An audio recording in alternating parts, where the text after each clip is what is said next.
Olá, seja bem-vindo a mais um bate-papo. Meu nome é Gustavo Calau e o convidado de hoje é o Alexandre Moraes. Na verdade, é o Alexandre Matos da Silva Pires de Moraes. O cara, ele é formado em Engenharia Eletrônica pelo ITA, ele tem 3 CCIEs, mestrado em Matemática. Ele também publicou um livro pela Cisco Press sobre Cisco Firewalls. Ele fez diversas apresentações e palestras nos eventos da Cisco Live fora do Brasil. Além de ser um cara muito gente fina, ele topou aqui pegar um pouquinho do tempo dele ali para conversar aqui comigo. E cara, foi um episódio aqui do bate-papo fantástico, com diversos ensinamentos. Foi muito legal, cara. Para mim, foi fantástico conversar com o Alexandre. Eu acho que para vocês também vai ser uma experiência muito legal. Tem muito aprendizado aqui nesse bate-papo. Ele é um cara fora de série. E lembrando que você pode consumir esse conteúdo aqui também no formato áudio ali de podcast, no Spotify ou no seu agregador de podcast favorito, basta buscar lá por Gustavo Calau. Galera, antes de começar, um pequeno aviso aqui. Quando eu e o Alexandre a gente parou aqui para fazer essa gravação, eu uso uma plataforma chamada StreamYard para fazer essa gravação. E aí a gente foi fazendo um bate-papo e eu notei que o vídeo do Alexandre, ele estava dando alguns travamentos assim, congelando, né, a tela ali, mas o áudio continuava perfeito. Eu avisei para ele, né, a gente resolveu continuar, até porque na gravação, do ponto de vista do Alexandre estava tudo normal e do meu também. Né, enfim, a ferramenta, né, faz a gravação para mim. Só que quando eu baixei o arquivo da gravação da conversa, as mais de 2 horas aqui de conversa, quando eu fui fazer a edição eu notei que os congelamentos eles estavam um pouco maiores do que eu esperava. Sinceramente, o bate-papo aqui ele é tão enriquecedor, assim, tem tanta experiência boa aqui que ele passou pra gente e foi tão legal que eu acho que não vai impactar em nada. O áudio tá perfeito. Eu acho que vale muito a pena a gente abstrair esses pequenos travamentos que tiveram ali na imagem. Porque, de novo, né? Tá muito legal esse bate-papo e eu espero que vocês realmente gostem. Conteúdo muito, muito legal. E é isso. Agora roda a vinheta.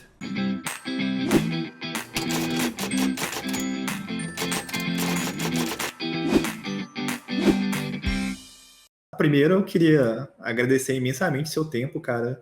Eu sei que é muito escasso e é uma honra conversar com você. Dei uma olhada no LinkedIn, o seu perfil lá e te adicionei. E, cara, assim, bastante honrado mesmo, bastante surpreso também com o nível de profissional, né, que a gente tem aqui no Brasil, que é muito alto. E eu acho que é muito legal esse papo, porque o público aqui do canal aqui, de quem me acompanha, normalmente é quem está começando na área. E normalmente quem está começando assim, às vezes não tem tanta referência. Ou às vezes nem trabalha na área, né? E também essa falta de referência para mim, que não tô num polo tão grande também, apesar de ser uma capital, que é Belo Horizonte aqui, acho que se eu tivesse uma referência, sim, acho que talvez eu poderia ter caminhado de alguma forma até mais rápida ou, né, percorrendo um caminho ali bem mais definido do que foi o meu, né? Para mim é um prazer, assim, porque eu acho que faz toda a diferença essa questão de exemplo, né, de inspiração. Eu mesmo no começo da minha vida, eu não diria nem da minha carreira, né, mas aquela parte, assim, que você está ali no segundo grau, que você não sabe ainda nem o que vai fazer, algumas pessoas fizeram muita diferença. E depois na vida profissional também. Até assim, na questão como te colocam os desafios, né, para que você pense mais alto, etc., não se limite na saída, né? Assim, aquela síndrome lá de terceiro mundo que muitas vezes assola a América Latina. Ah, não sou capaz, não é possível. Isso é muito ruim. Tendo trabalhado em uma empresa como a Cisco, né, que me deu chance de conviver com gente do mundo inteiro, nos eventos técnicos principalmente, foi muito legal ver que os brasileiros são capazes. A gente tinha destaque. Então, assim, nesses eventos, tinha algumas competições técnicas, etc. Isso é legal. Mas é difícil até que alguém te mostre, né? Porque a gente meio que acha que a gente cresce ouvindo que não é. Cresce ouvindo que certas coisas não são pra gente, né? Legal, tô feliz de estar aqui, agradeço o convite. E se eu puder contribuir de alguma forma, eu acho assim, educação é tudo, né? E junto com a educação tem muito forte, se tem uma mensagem que eu posso deixar, é a questão do esforço, né? Querer e dedicar tempo, realmente. Então, vamos lá. Você fez até um post hoje, né, lá no LinkedIn, dos livros, né, quando você começou, e era até uma das primeiras perguntas, né, que eu ia te fazer. que você fez o ITA lá, né? Que é um negócio acho que o candidato por vaga é bem complexo, né? De entrar, de conseguir e tal, você conseguiu. Voltando ali um pouco, até antes do ITA, como é que você escolheu? Por que você escolheu? Se foi você que escolheu? Como é que foi essa decisão, assim, de tentar o ITA, né? Essa é uma história muito boa, tá? É onde começa o meu primeiro confronto com a síndrome de terceiro mundo. Porque eu estudava em escola pública em Brasília, né? E aí foi assim, todo ano tinha greve de professores, greve gigante, assim, tanto no meu primeiro grau quanto no segundo grau. Eu mudei para Brasília ali, mais ou menos, aos 9 anos, né? E, cara, era todo ano isso. Sempre gostei da área de exatas, sempre me identifiquei, tinha prazer em estudar, em aprender, gostava da ideia do desafio, de coisa nova, né? E aí, o que acontece? Eu ouvia dos meus professores, eu tive bons professores na escola pública daquela época, né? Olha, meu filho, faça qualquer coisa, mas nunca seja professor. Cara, eu cresci ouvindo isso. Aí você já começa aquele raciocínio assim por exclusão. Eu gosto de exatas, é a coisa que eu acho que eu me dou bem, mas me falaram, né, aquele cara que é para ser referência para mim, meu professor, que eu não posso ser professor. Vamos lá, engenharia. Aí, engenharia. Engenharia depende de indústria. A indústria está em São Paulo. Então tá, vamos ver quais são as melhores faculdades. Na época eu fui fazer uma pesquisa ali por minha conta, não tinha internet, tinha nada, né? Eu estava ali, sei lá, 91, que foi a data referente até o post que você mencionou que eu fiz hoje. Estava ali no segundo ano, segundo grau, que é onde você começa, né, a se ter essa definição do que você quer fazer. Eu fui pesquisar, aí eu vi lá, ITA ou Unicamp. Falei, pois é, são esses que eu vou fazer. Aí, cara, não foi assim, eu tenho que estudar para esses, né? E na época era aquela coisa, vai para a biblioteca, procurar o livro. Aí eu vi as questões do ITA, assim, eu falava, nossa, cara, que isso, né? E aí, o que era engraçado? Você falava assim, pô, você tinha, na minha época, eram 25 questões discursivas para fazer em 3 horas e meia. E eu fui cair na besteira de fazer aquela conta de quanto tempo por questão, dava 8 minutos e pouco. E aí eu lembro que a primeira questão do ITA que eu peguei era um enunciado tão rebuscado, assim, que eu demorei acho que uma semana para entender o resultado.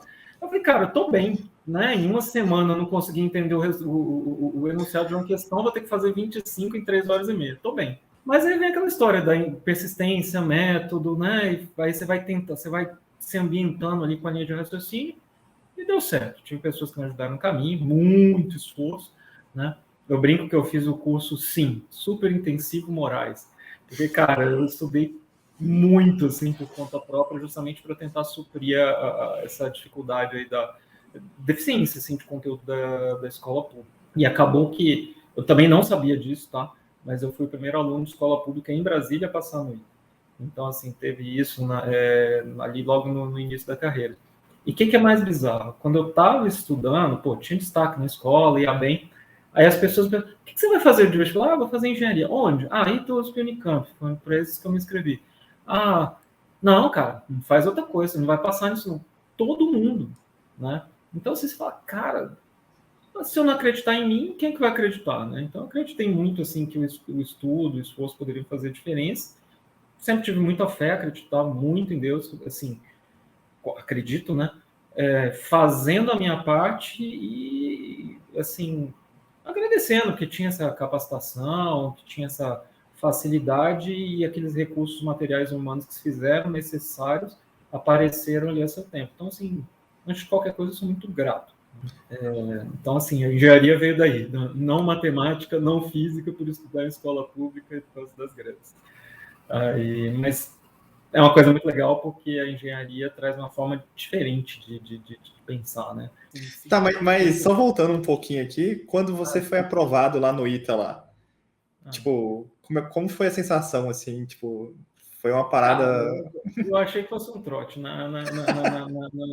Na época, assim... Como é que você consultava se foi aprovado ou não? Era Chegava no no Telegram? jornal, cara. Era no jornal. Eu peguei o resultado por um negócio chamado Jornal dos Esportes do Rio de Janeiro. Aí um cara que eu conhecia passou, minha mãe tinha uma lanchonete ali na época, tal, ele passou lá, ele tinha comprado o Jornal dos Esportes, no dia a gente pegava o ônibus junto, etc. E aí falou, cara, eu não sei, acho que esse é o nome que tá aqui, porque nesse cursinho eu ganhei a bolsa pro cursinho do Objetivo ali na época, e aí no cursinho você não sabe o nome de ninguém, né? Aí o cara falou, tem um Alexandre aqui, eu tinha passado, só que eu não tinha a menor ideia dos outros caras que tinham passado, né? E aí naquele ano, além de ter sido o primeiro de Brasília, o primeiro de escola pública, desculpa, em Brasília passar, eu fui o único de Brasília. Então, assim, foi uma coisa que eu tinha a menor ideia, não faz a menor diferença isso, mas é só eu estava feliz em ter a minha vaga, né? E mudar. Um detalhe, você fala assim, pô, mas você não fez o NB, que é a federal daqui? Fiz a inscrição. Só que, claro, no meu segundo grau, no meu terceiro ano, foram 100 dias de greve. E aí, quando teve o vestibular da UNB, que normalmente era em dezembro, ele foi dia 20 e tantos de fevereiro, eu já tinha recebido o resultado do ITA da USP da Unicamp. Você vê o nível de coisa que a gente passa. Então, assim, foi muita emoção, cara, porque vencer aquela coisa ali do, é possível, né? E era aquele sonho distante. Mas eu falei, poxa, se eu quero, por que não? Claro, esforço, tá? Uma coisa que eu faço questão de falar, né? As pessoas chegam e falam assim para você, não, mas isso aí para você deve ter sido fácil porque você é inteligente. Cara, isso não é elogio, para mim isso é ofensivo, porque você que sabe o quanto você renunciou, o quanto você teve de sacrifício, etc, para poder perseguir um sonho, né? Então, assim, para mim, inteligência é um terreno fértil. Então, isso facilita ali o trabalho. Mas você pode estragar um terreno fértil, você pode não aproveitar, mas com esforço você pode fazer isso, ter uma super produção. Você pode ter um terreno não tão fértil, isso não é mérito de ninguém, mas com esforço, que aí é mérito, aí você consegue chegar longe. E compensar, às vezes, essa carência ali do terreno original. Então, eu trabalho muito isso, essa questão do eixo, né? Primeiro você achar o que você gosta, ter um senso de identificação com aquilo que você se propôs a fazer, mas, por outro lado, a partir do momento que você decidiu, esforço, método, disciplina, etc. Você teve que mudar de cidade também para estudar? Não, quer dizer, o ITA, né? Eu estava em Brasília já, fui fazer o ITA em São José dos Campos, né? Mas assim, na preparação foi toda em Brasília mesmo. E a propósito, eu não conhecia ninguém que tinha feito o ITA. Assim.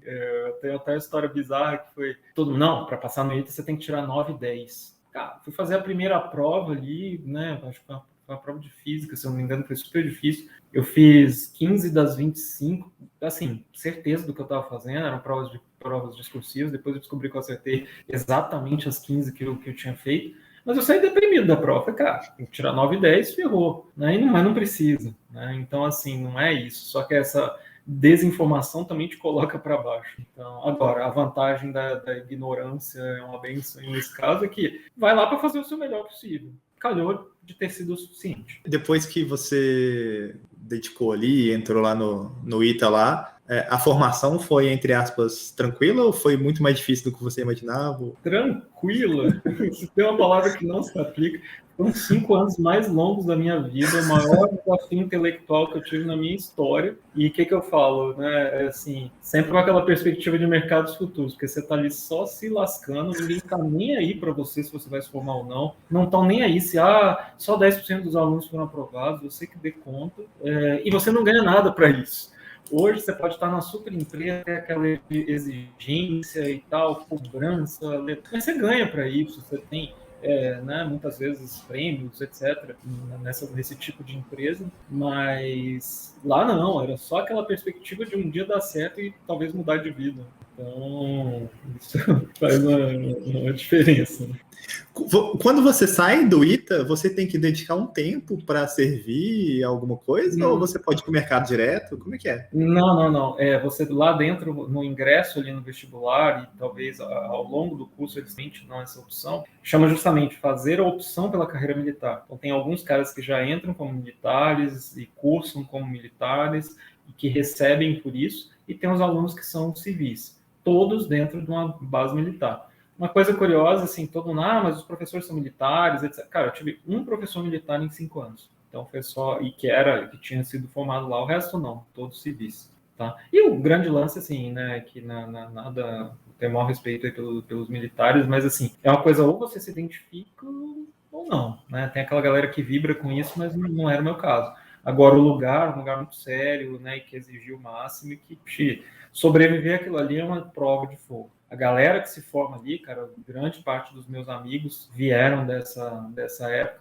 O pessoal se respeita, porque é a história do Highlander ali sobrevivente. É a coisa da pressão, né, o tempo inteiro. Tem que achar forças, tem que buscar resultado, mas isso acaba te moldando, né?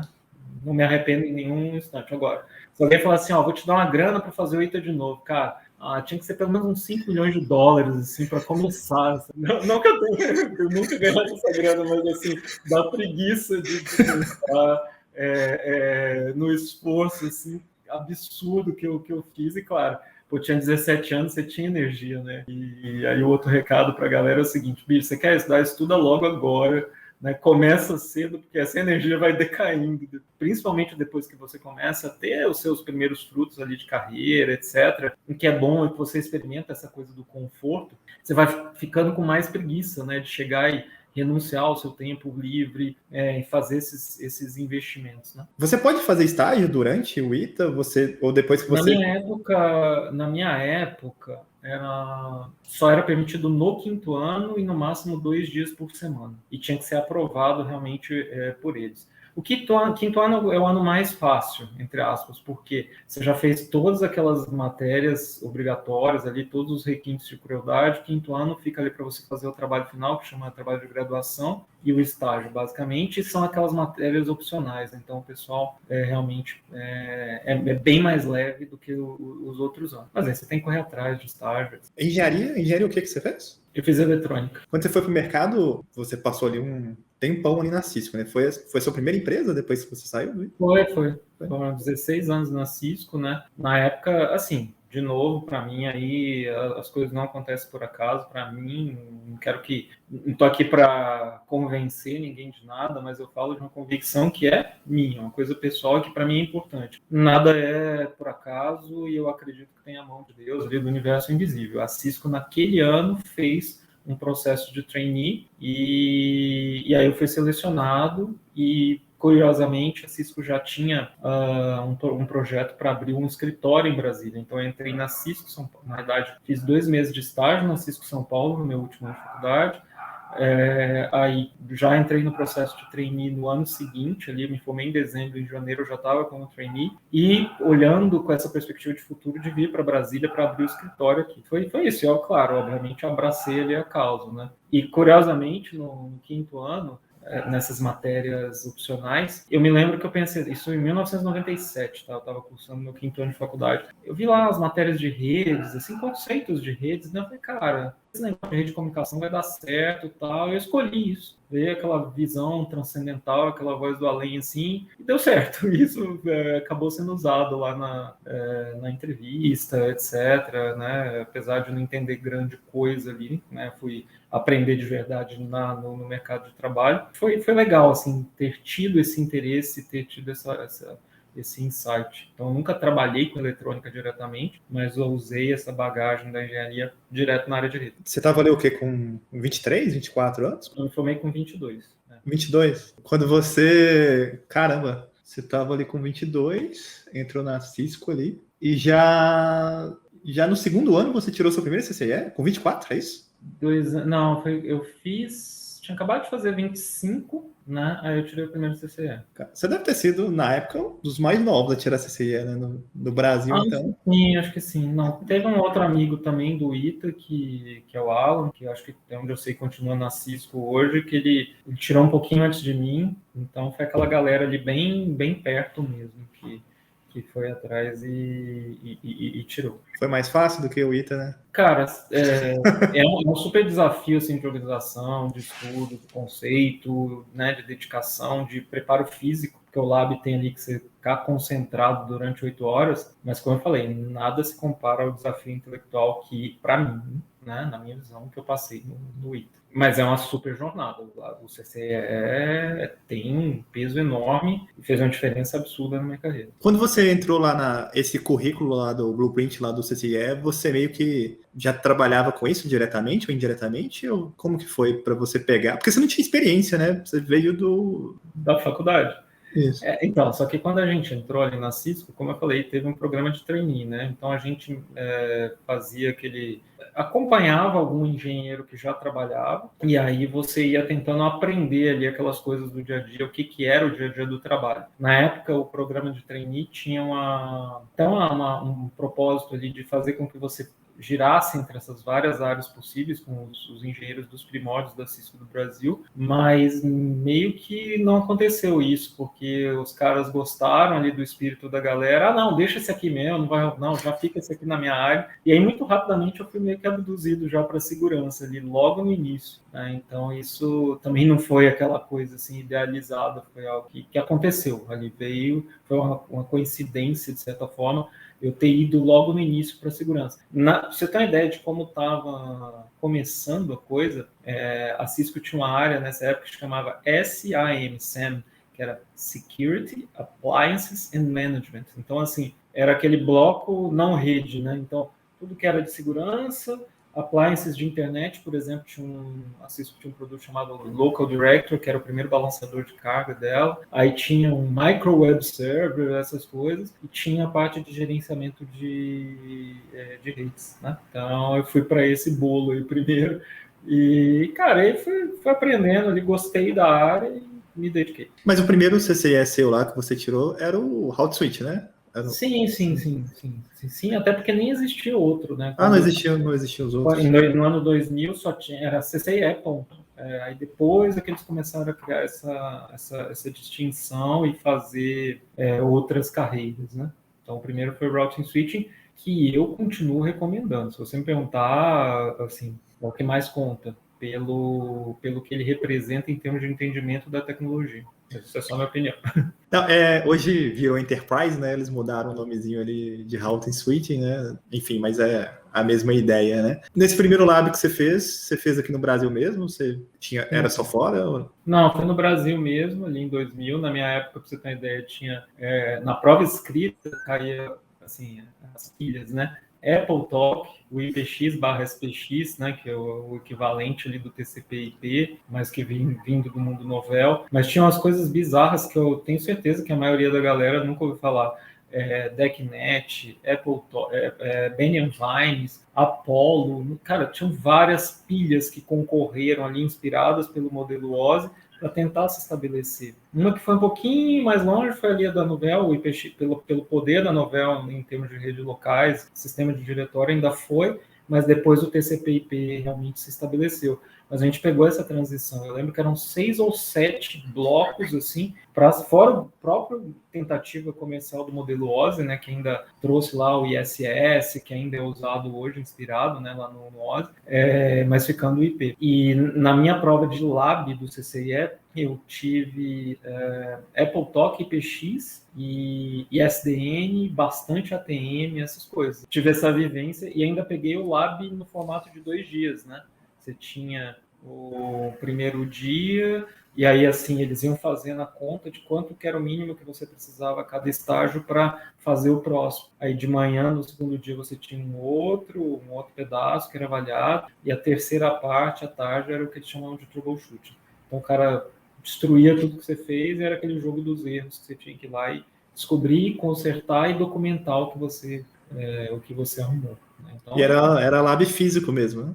Lab físico. Até tinha essa coisa mesmo de cabo ali, de você, né, descobrir tudo e tal, era com emoção. Assim. Curiosidade que eu sempre tenho, o que era de lanche, cara? Tinha lanche lá? Hoje é Subway, né? Na época... Era um sanduba mesmo, assim, o sanduíche mais indigesto da minha vida, porque você escolhia ali no início, né, não que fosse ruim, mas, cara, você saía dessa parte da manhã pensando, assim, comendo sanduíche e pensando do BGP da parte da tarde, cara. E no que, se você tivesse apertado de tempo, você já estava fazendo, mais ou menos que na história da prova do ITA lá, que você fez o tempo que você tinha por questão, é um erro, não faça isso, né? Porque você próprio fica realimentando essa pressão. Né? Essa época aí era, né, o CCIE, hoje em dia ele é valorizado também, acho que nessa época era coisa de outro planeta, né? Profissional com uma certificação desse nível. Às vezes o cara tinha 20 e poucos no Brasil, para você ter uma ideia. Acho que isso, basicamente. beleza, né? Você passou nesse primeiro CCIE, que já era uma coisa de maluco, ainda mais na época, né? E aí você resolveu, né, tirar mais 2 CCIEs ali no intervalo. Esses outros dois você, pelo que eu fiz as continhas ali no seu LinkedIn, você tirou com um intervalo de 1 ano, né? Que eu acho, assim, muito pouco. Mesmo que você estava trabalhando lá dentro, não sei se tinha um incentivo, né? Ou era para, eu quero fazer isso aqui e tal, e era uma escolha mais sua. Não sei como é que funcionava, né? Tem uma Mas curiosidade. eu vou chegar nisso, assim, mas tem um detalhe aqui que faz uma diferença enorme, Gustavo, que é o seguinte. A pessoa, assim, que foi o meu mentor ali no meu início, na Cisco, que era um cara que meio que programa de trainee, ele chegou e falou, olha a mensagem que ele me passou, que ele nos passou na época, imagina essa mensagem hoje, que tudo é pressão, e não sei o quê, qualidade de vida, aquela coisa dos dias atuais, né? Eu só estou falando da diferença de estilo, tá? Sem juízo de valor. Ele falou assim, cara, você está aqui na Cisco, no fabricante, você tem acesso ao lab, a gente paga a sua prova. Não tem essa história de CCNA e CCNP, não. Você tem que pensar direto no CCE. Ah, tá. O cara tá falando, então vamos olhar direto no CCE.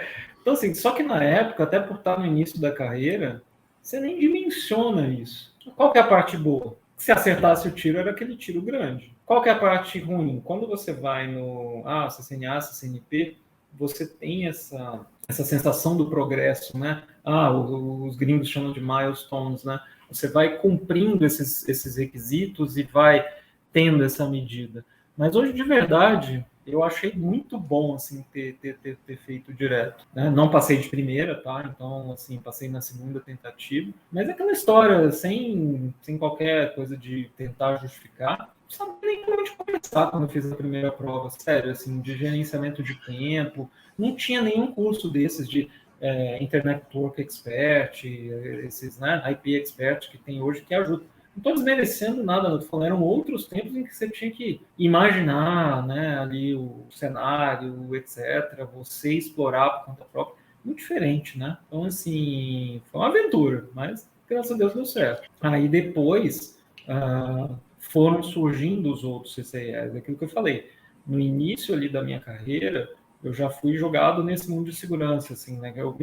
Jogado é uma palavra ruim, pode ser mal interpretada. No sorteio eu caí no grupo de segurança, mas aconteceu de gostar. Deu liga ali, e aí, de repente, no final de 2000, eu tirei o primeiro em julho de 2000, quando chegou no final de 2001, veio a prova beta do exame escrito para o CCI de segurança. Cara, vou fazer. Aí, beleza, fiz, deu certo. Aí, esse só tinha fora do Brasil, né, o de segurança. Aí eu fiz a primeira vez, não passei.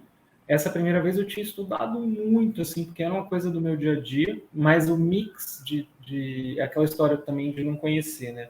O mix que você tem de tecnologias de rede e segurança propriamente dito, a parte de rede foi muito relevante ainda. E por não conhecer, por não ter uma referência de alguém que tivesse feito a prova, cara, eu achei que não fosse cair nada de rede. E eu me ferrei na época nessas coisas de roteamento, mesmo assim, que eu estava enferrujado, porque eu foquei nas bizarrices de segurança. E tinha muitas tecnologias ali que você tinha que dominar. Mas beleza, chegou, eu vi, e aí entra um pouco da estratégia, né? Não passou de primeira, cara, não fica traumatizado. É ruim, claro, a gente quer passar, quer se livrar, quer comemorar e tal.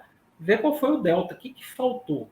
Eu não fui bem nisso aqui. Aí você começa estudando isso, é a história do método, né? Para você poder ver o que está faltando e se preparar melhor para a próxima. E na segunda deu certo. Então aí foi na época foi muito legal, porque estava começando dentro da própria Cisco a ter uma valorização desse conhecimento de segurança. A Cisco comprou uma pá de empresa de segurança, né? E aí deu esse conhecimento, esse contato com muitas tecnologias. Então foi muito legal isso, né? Eu meio que consegui ir num ponto que tinha valor naquela época ali, que era, quer dizer, continua tendo. Segurança é um próximo conhecimento assim infinito e eterno, né? Agora, cara, foi tiro certo assim na época, sabe? Veio na época certa esse negócio do CCE de segurança. E o terceiro foi o seguinte, eu tive um desafio de projeto, nunca imaginei fazer um terceiro CCE assim, não tinha nada psicológico, espiritual ali, nenhuma idealização, nada. Só que me veio uma demanda de trabalho que eu estava concorrendo com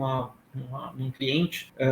O cliente tinha uma rede de switches WAN, que era numa empresa comprada pela Alcatel, e eu trabalhava na Cisco. Eu estudei pra caramba Switch One para poder, no momento dessa troca, a Cisco está bem posicionada. Eis que, de repente, a Alcatel comprou uma empresa chamada New Bridge, que era top em Switch One, né, ATM Frame Relay. E aí eu conversei com o gerente de contas na época e a gente falou assim, cara, se a gente fizer a final do campeonato dentro do estádio do cara, com a torcida dele, a gente vai perder. Então a gente tem que tentar mudar o jogo aqui, né? Então eu falei, por que dá para mudar o jogo? Porque switch por switch, a Alcatel vai pegar e vender o novo switch dela, porque ela tem um relacionamento nesse cliente. Temos que mudar o discurso, mudar o jogo.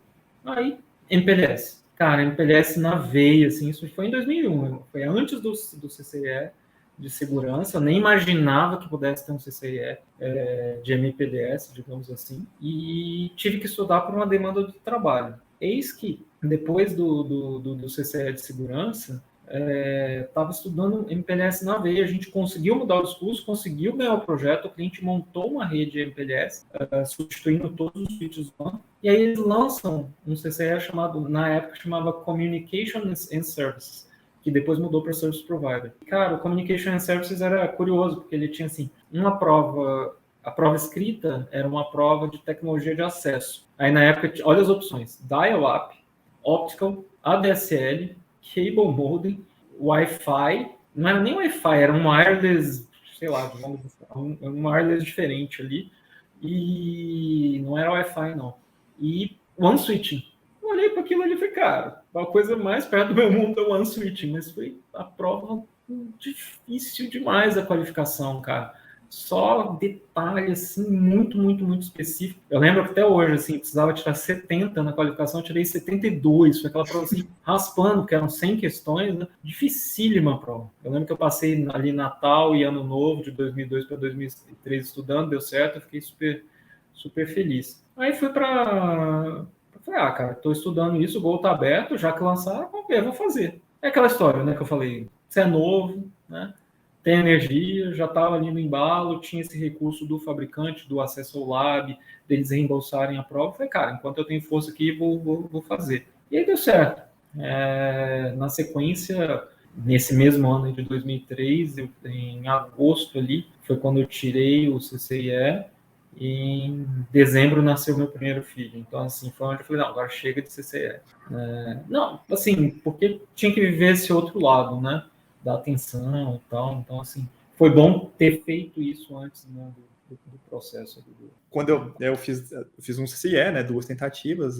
Hoje, para fazer o CCIE, teoricamente não, hoje é mais simples porque tem vários ambientes de laboratório, né, que você pode emular. Eu, por exemplo, não comprei equipamento nenhum, fiz tudo um ambiente virtual de emulação, tem diversos treinamentos, enfim, tem muita coisa hoje em dia que é muito mais acessível que 10 anos atrás, 15 anos atrás. Então, teoricamente, é mais simples. E uma coisa que eu sempre escutei são das questões, né, que tem vários mitos lá de questões também, que você não pode fazer isso, não pode fazer aquilo. É uma prova de requisito, né, você tem que preencher o requisito, não importa ali o output que ele quer, e também você tem que fazer da forma que ele quer. E eu sempre escutei que se você não passasse, né, acabou, você não pode fazer mais nada, mesmo que você... Inclusive, eu escutei isso do próprio Luiz Matos, que é um cara que tem 5 CCIEs, hoje ele trabalha na CIS também, você não trabalha mais, né, mas ele trabalha lá, e ele falou que tem prova que ele tem certeza que a prova era bugada, assim, que aquela versão de prova... Eles até retiraram depois e tal. E tem muita gente que eu conheço que fala, cara, não adianta fazer recurso para a prova, né?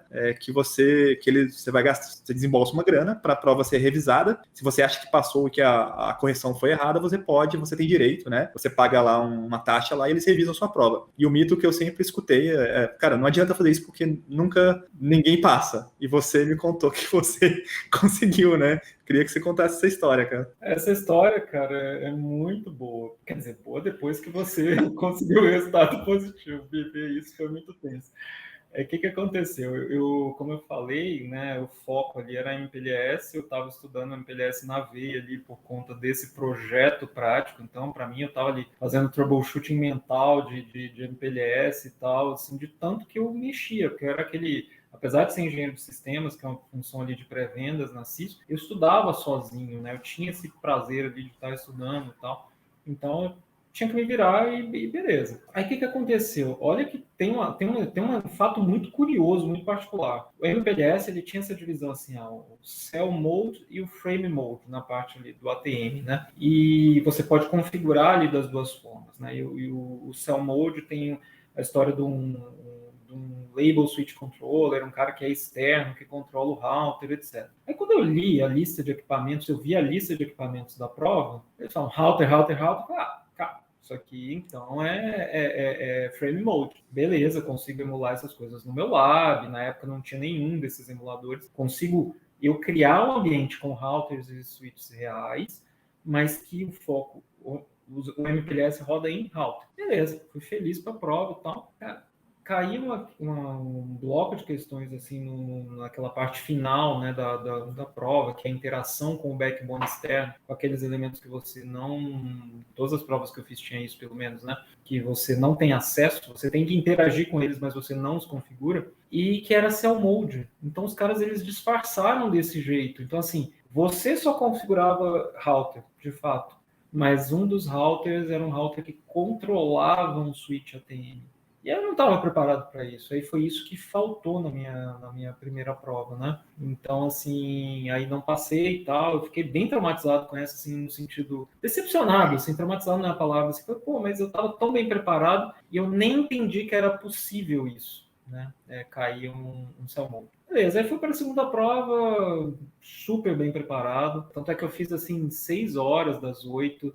Aí fiz aquele negócio bonitinho, revisando tudo e tal. A Proctor falou comigo, essa agora vai, né? Ela comentou comigo assim no final e tal. Saí realmente bem confiante. Falei, vamos esperar o resultado, bem confiante. A correção da minha prova foi eu estava no Brasil, mas o pod estava na China, sei lá, alguma coisa assim. E eu ainda dei o azar de fazer na sexta. Então foi aquele fim de semana de angústia para sair o resultado na segunda. Segunda de tarde eu pego o resultado, não passou. Cara, fiquei triste, nervoso, aquela coisa assim, como assim não passou? Eu sabia, né, todos os detalhes, eu fui atrás, aí me falaram, aí eu, né, liguei, conversei com a pessoa, falou, não, teoricamente, eu até vi, né, conversei com essa pessoa que era responsável pelo lab, ela falou, olha, quando eu vi sua prova, quando eu vi o jeito que você saiu da prova, eu tinha certeza que você ia passar. Rodei o script de correção, faltaram alguns pontos. Eu falei, pô, mas eu tenho certeza que eu passei, assim, eu fiz um negócio muito confiante e tal, o que eu posso fazer? Aí essa pessoa me disse,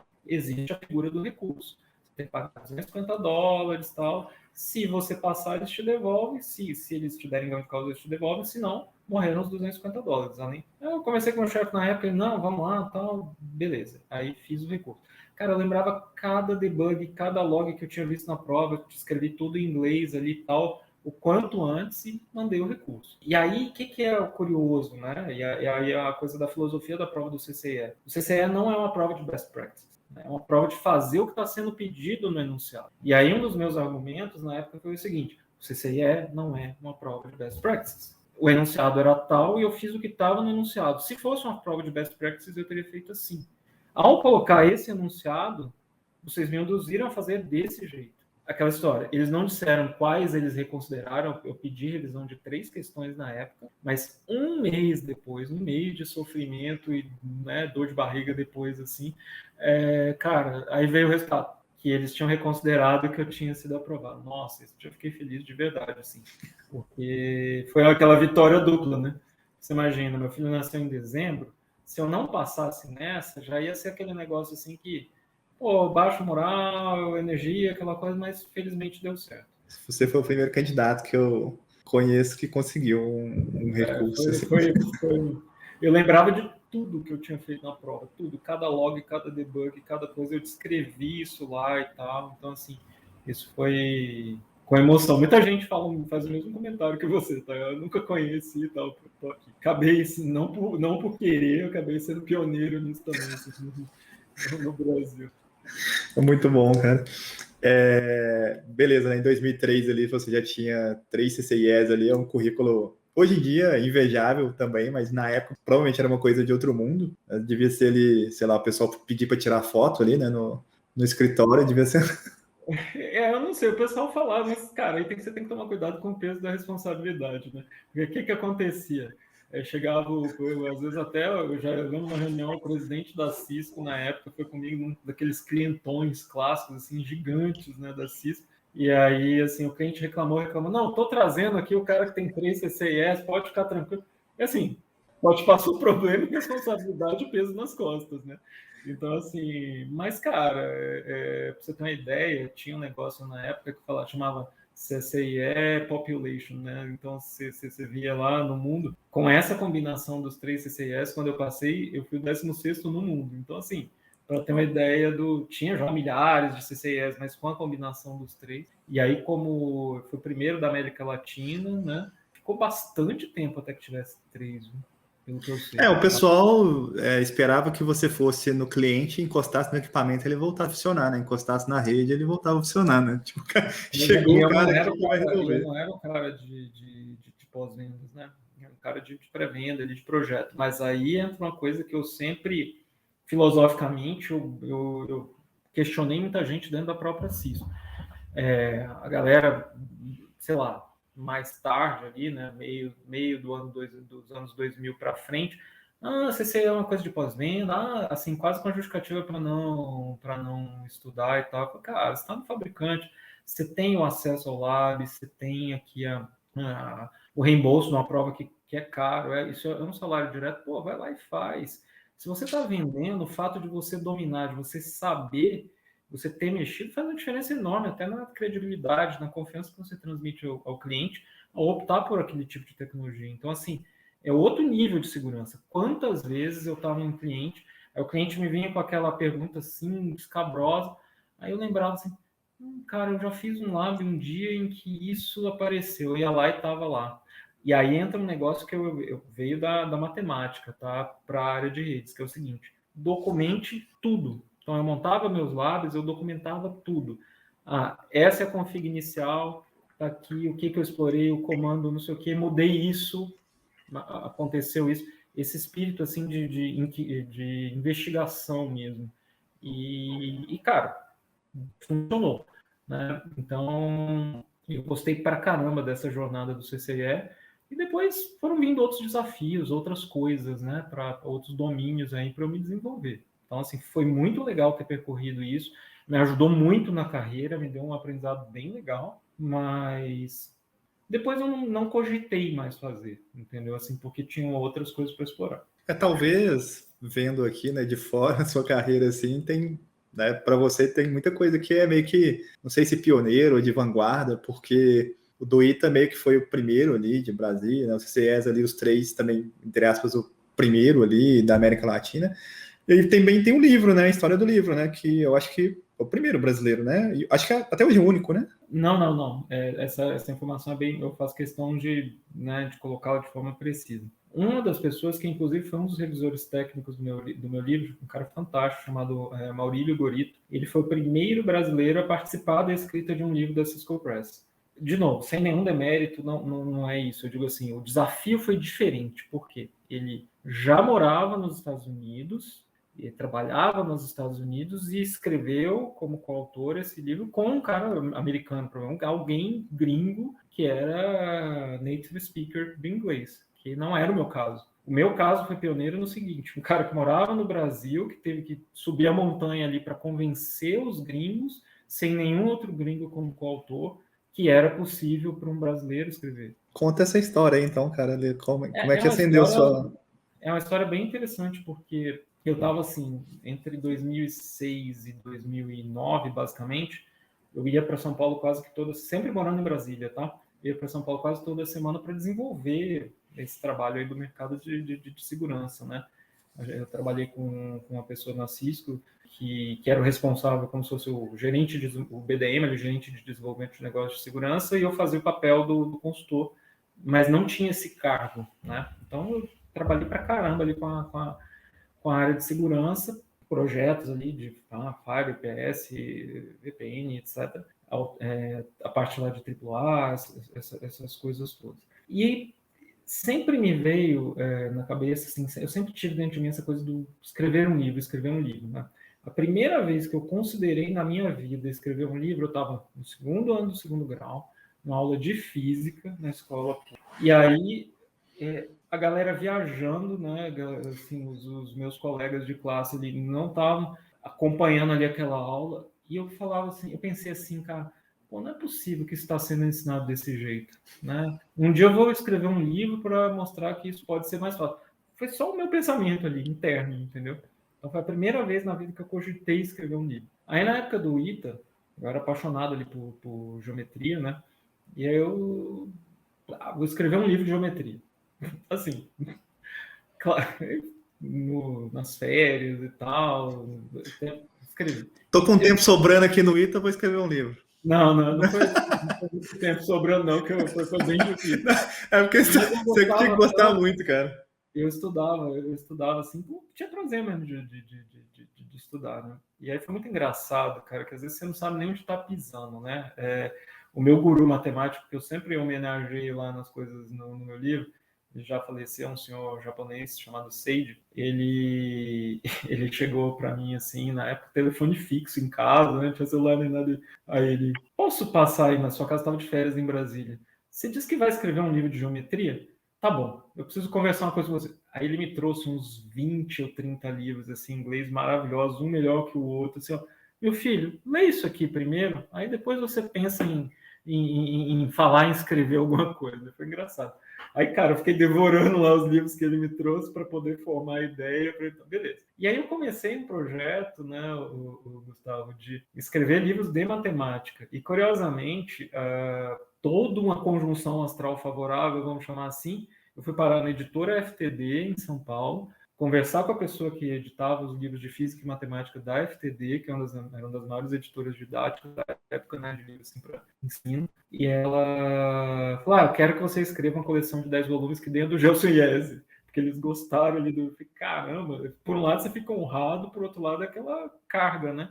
Eu falei, tá bom, vamos começar. Eu já tinha feito geometria plana, eu fui começar a fazer de trigonometria, de geometria analítica, essas coisas. E, cara, quase que eu não vim para essa área.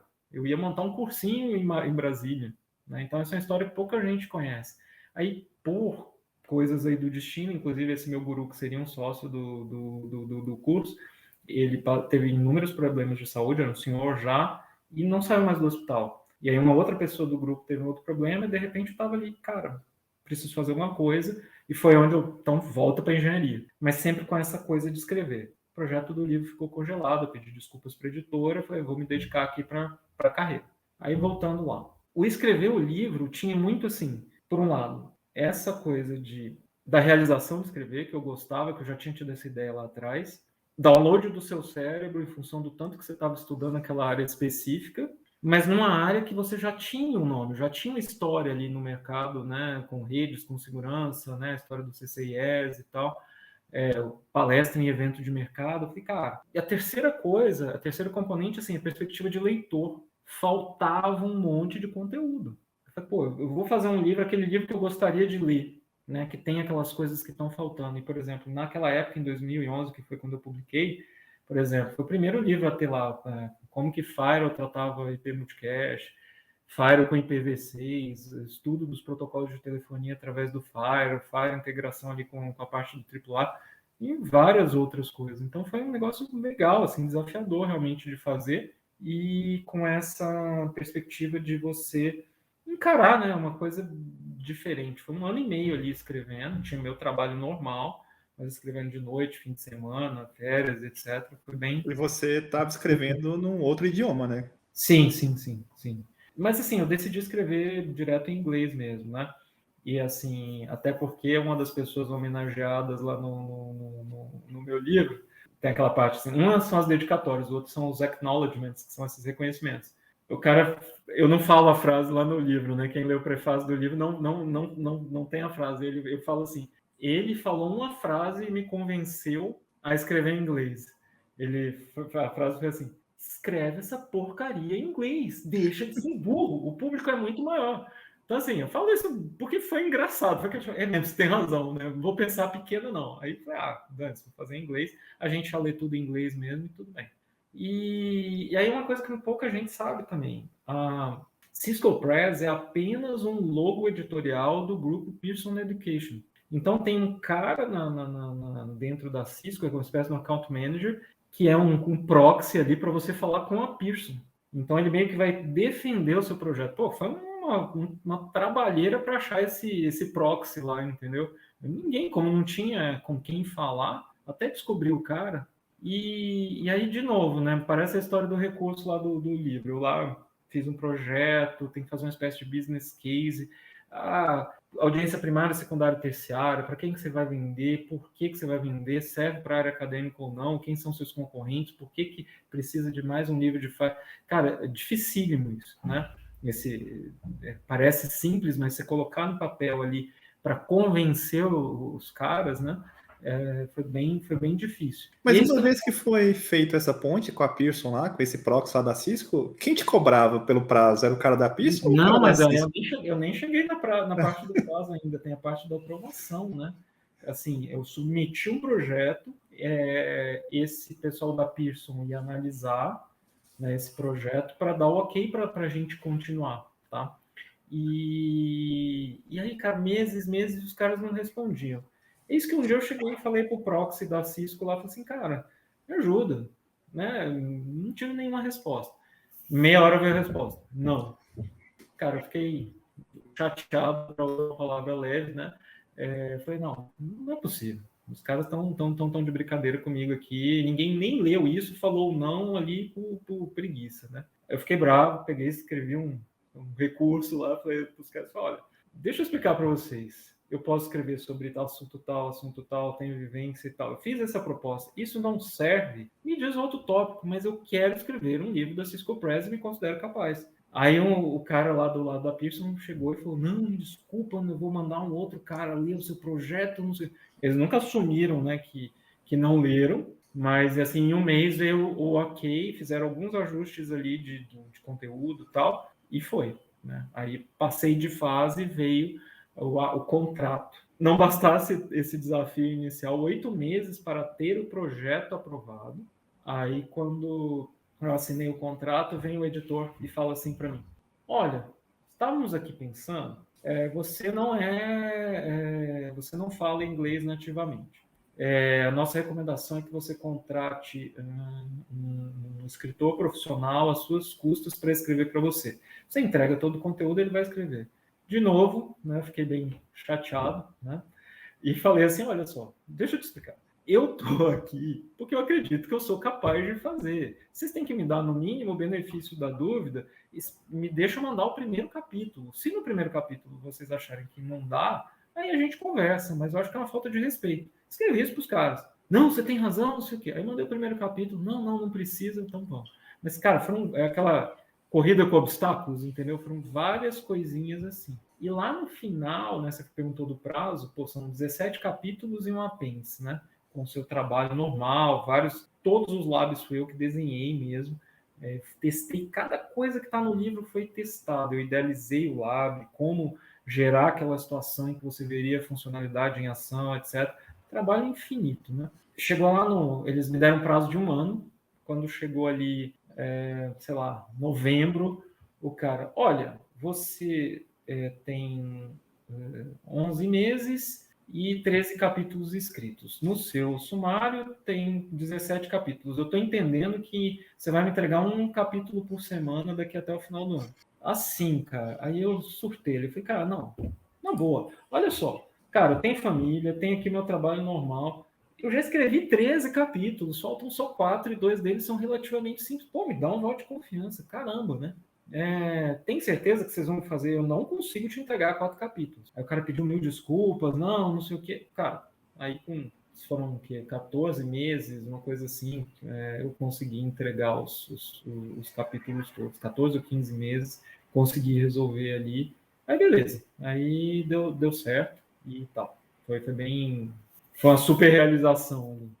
Quando o livro, eles te mandam um livro publicado ali, te mandam ali Você recebe uns cópias como autor e, cara, até hoje, tem 10 anos que o livro foi publicado, até hoje eu olho para o livro e falo assim, onde eu estava com a cabeça quando eu fiz isso? Não, te juro, não era papinho, assim, eu fico olhando assim, caraca, como é que eu fiz isso?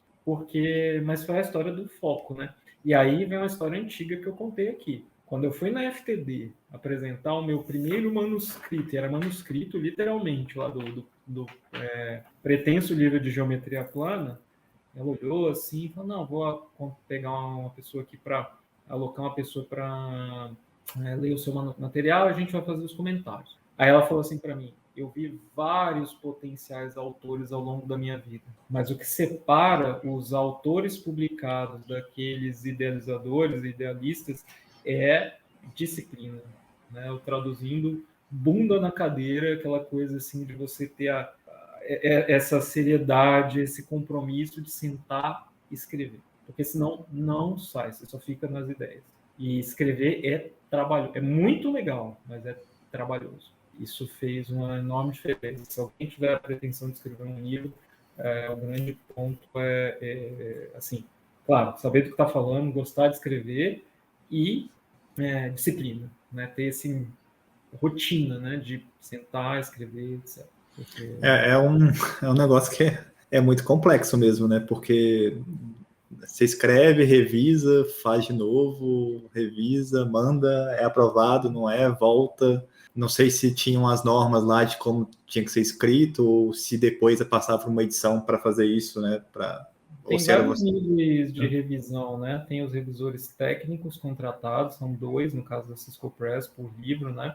Aí tem o revisor de estilo, revisor de formato, revisor do todo, cara, eu não sei nem os nomes, assim, mas são muitos revisores. E o comentário mais surpreendente que eu recebi no início foi assim, e você vê como é engraçado a questão das influências que você tem. Em matemática, que é um negócio que eu sou apaixonado, que eu já escrevia e tal, você tem aquela coisa de fazer junto com o leitor, né?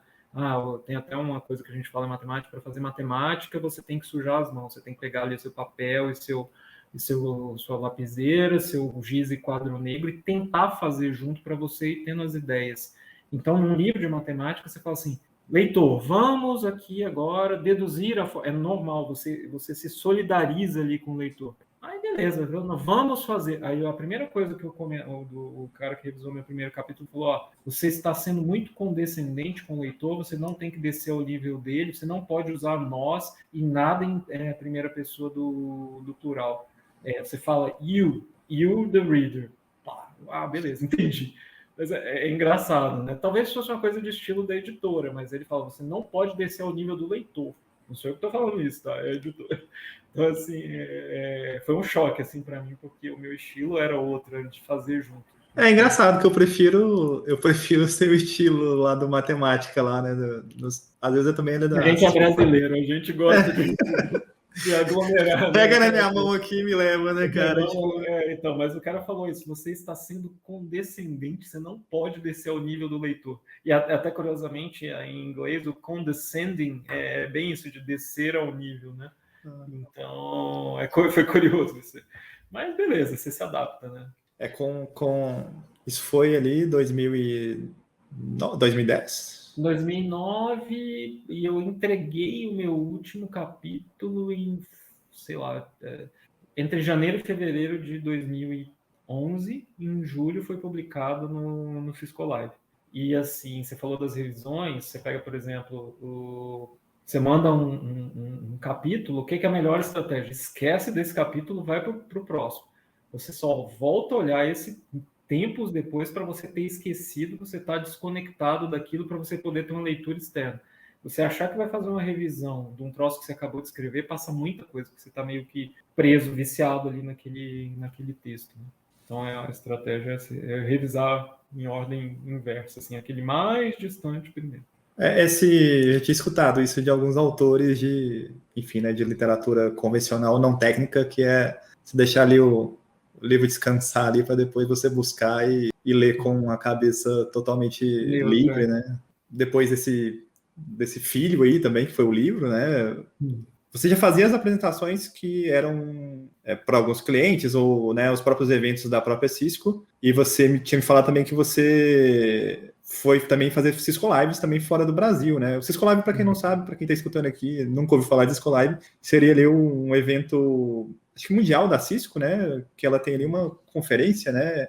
Enfim, tem diversas apresentações, né? enfim, tem um bilhão de coisas que você pode fazer ali, né? Você como convidado ou como você também compra, né, o seu ticket ali para poder participar também. E você tem várias palestras, né, para você assistir, né? Enfim, tem muita coisa para fazer. Quase a Disney ali de infraestrutura, de rede, tecnologia ali, né, para quem gosta, né?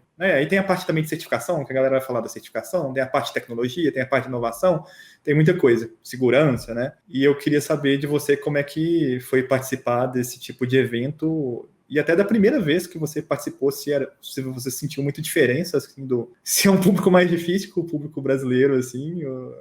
Começa com o fato, Gustavo, assim, bom, primeiro o Cisco Live, ele tem ali basicamente, né, antes da pandemia pelo menos, né, era assim, um evento nos Estados Unidos, em alguma cidade grande, um evento na Europa. Esse evento da Europa, ele é itinerante, assim, normalmente fica 3 anos num país e tal. Aí tem na Austrália, Europa, Estados Unidos, e aí tinham na América Latina, mas assim, os de nível top são dos Estados Unidos e da Europa. Os caras pagam $2.500 para participar ali de 4 dias de apresentação. E eles fazem aquela avaliação, que são de 1 a 5 estrelas, de cada coisa, né? Do tópico, da abordagem, da fluência, de tudo. Então o cara colocou o dinheiro dele ali, ele quer algo de qualidade, né?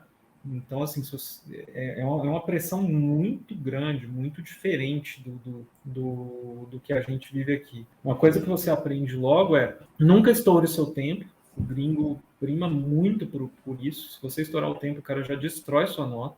Nunca mude um slide que você depois que você entregou para a revisão final, porque eles recebem ali o PDF ou impresso, etc. Ele quer seguir a apresentação que ele pagou para assistir. Se você mudar um slide, você está frito, tá?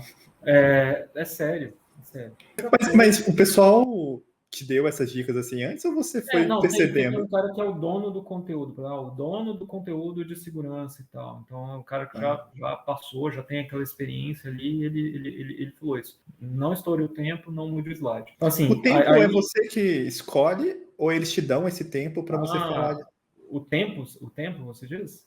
Eu vou apresentar, sei lá, um keynote ou, sei lá, 1 hora de não sei quanto. Vamos lá. Primeiro que tem vários níveis, né? Aquele númerozinho da palestra indica o nível. Então, tem o nível 1 é o mais básico e pode ir até o nível 4 normalmente. Assim, nível 4 é aquela troubleshooting com requintes de crueldade, debug, não sei o quê, né? Então, aí você, dentro de cada track, colaboração, segurança, data center, etc. Aí, conforme essa complexidade do tema, eles te dão 1 hora e meia ou 2 horas.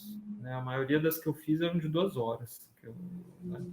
Então, assim, a famosa história da primeira vez ali que eu não tive muita escolha. Eu lembro que eu tinha acabado de ter o projeto do livro, né, concluído.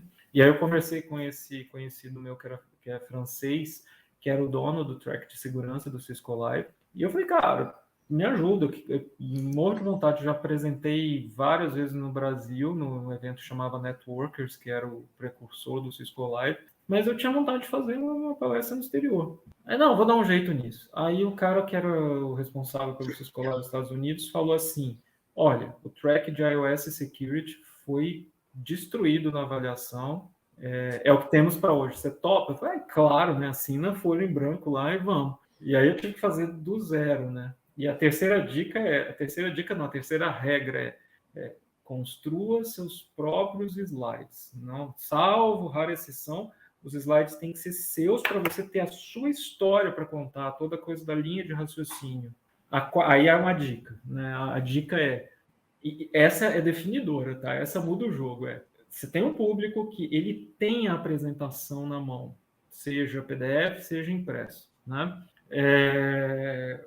Ele lê uma sinopse daquilo ali antes e tal. O slide é um mero apoio. O slide não é a razão de ser da apresentação. Então, você tem que conhecer seus slides, você tem a história e o slide você vai simplesmente ali passando, não se preocupando em usar o ponteiro. Eu lembro que isso foi uma coisa que me ferrou na minha primeira apresentação. O cara chegou, esquece o ponteiro, laser, pointer, esquece. Você não tem. Olha para o público. E isso para a gente que não é nativo, né, de inglês, faz mais diferença ainda, porque se você se distrai olhando para o slide para falar de uma linha de log de debug lá, cara, você esquece o que você tinha para falar, você esquece a articulação do inglês.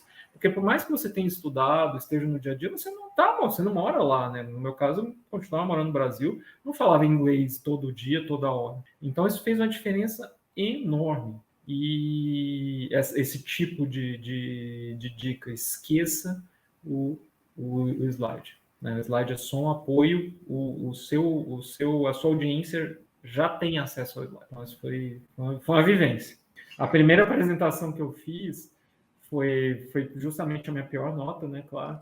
Eu estava no Tectorial, que é o dia extra, que é o domingo, que são umas 9 horas de apresentação. O cara paga uma grana extra, assim, mais uns $700, além dos 2.500 o 4 dias. O cara que quer fazer essa imersão em um tópico, ele pega o Tectorial. Eu era o único cara que não era do TAC nessa apresentação. Eu tinha acabado de escrever um livro, aí era a apresentação sobre o ASA. E aí ele me pediu para fazer toda uma coisa de conectividade do ASA e tal, de NAT, de multicast, de não sei o quê.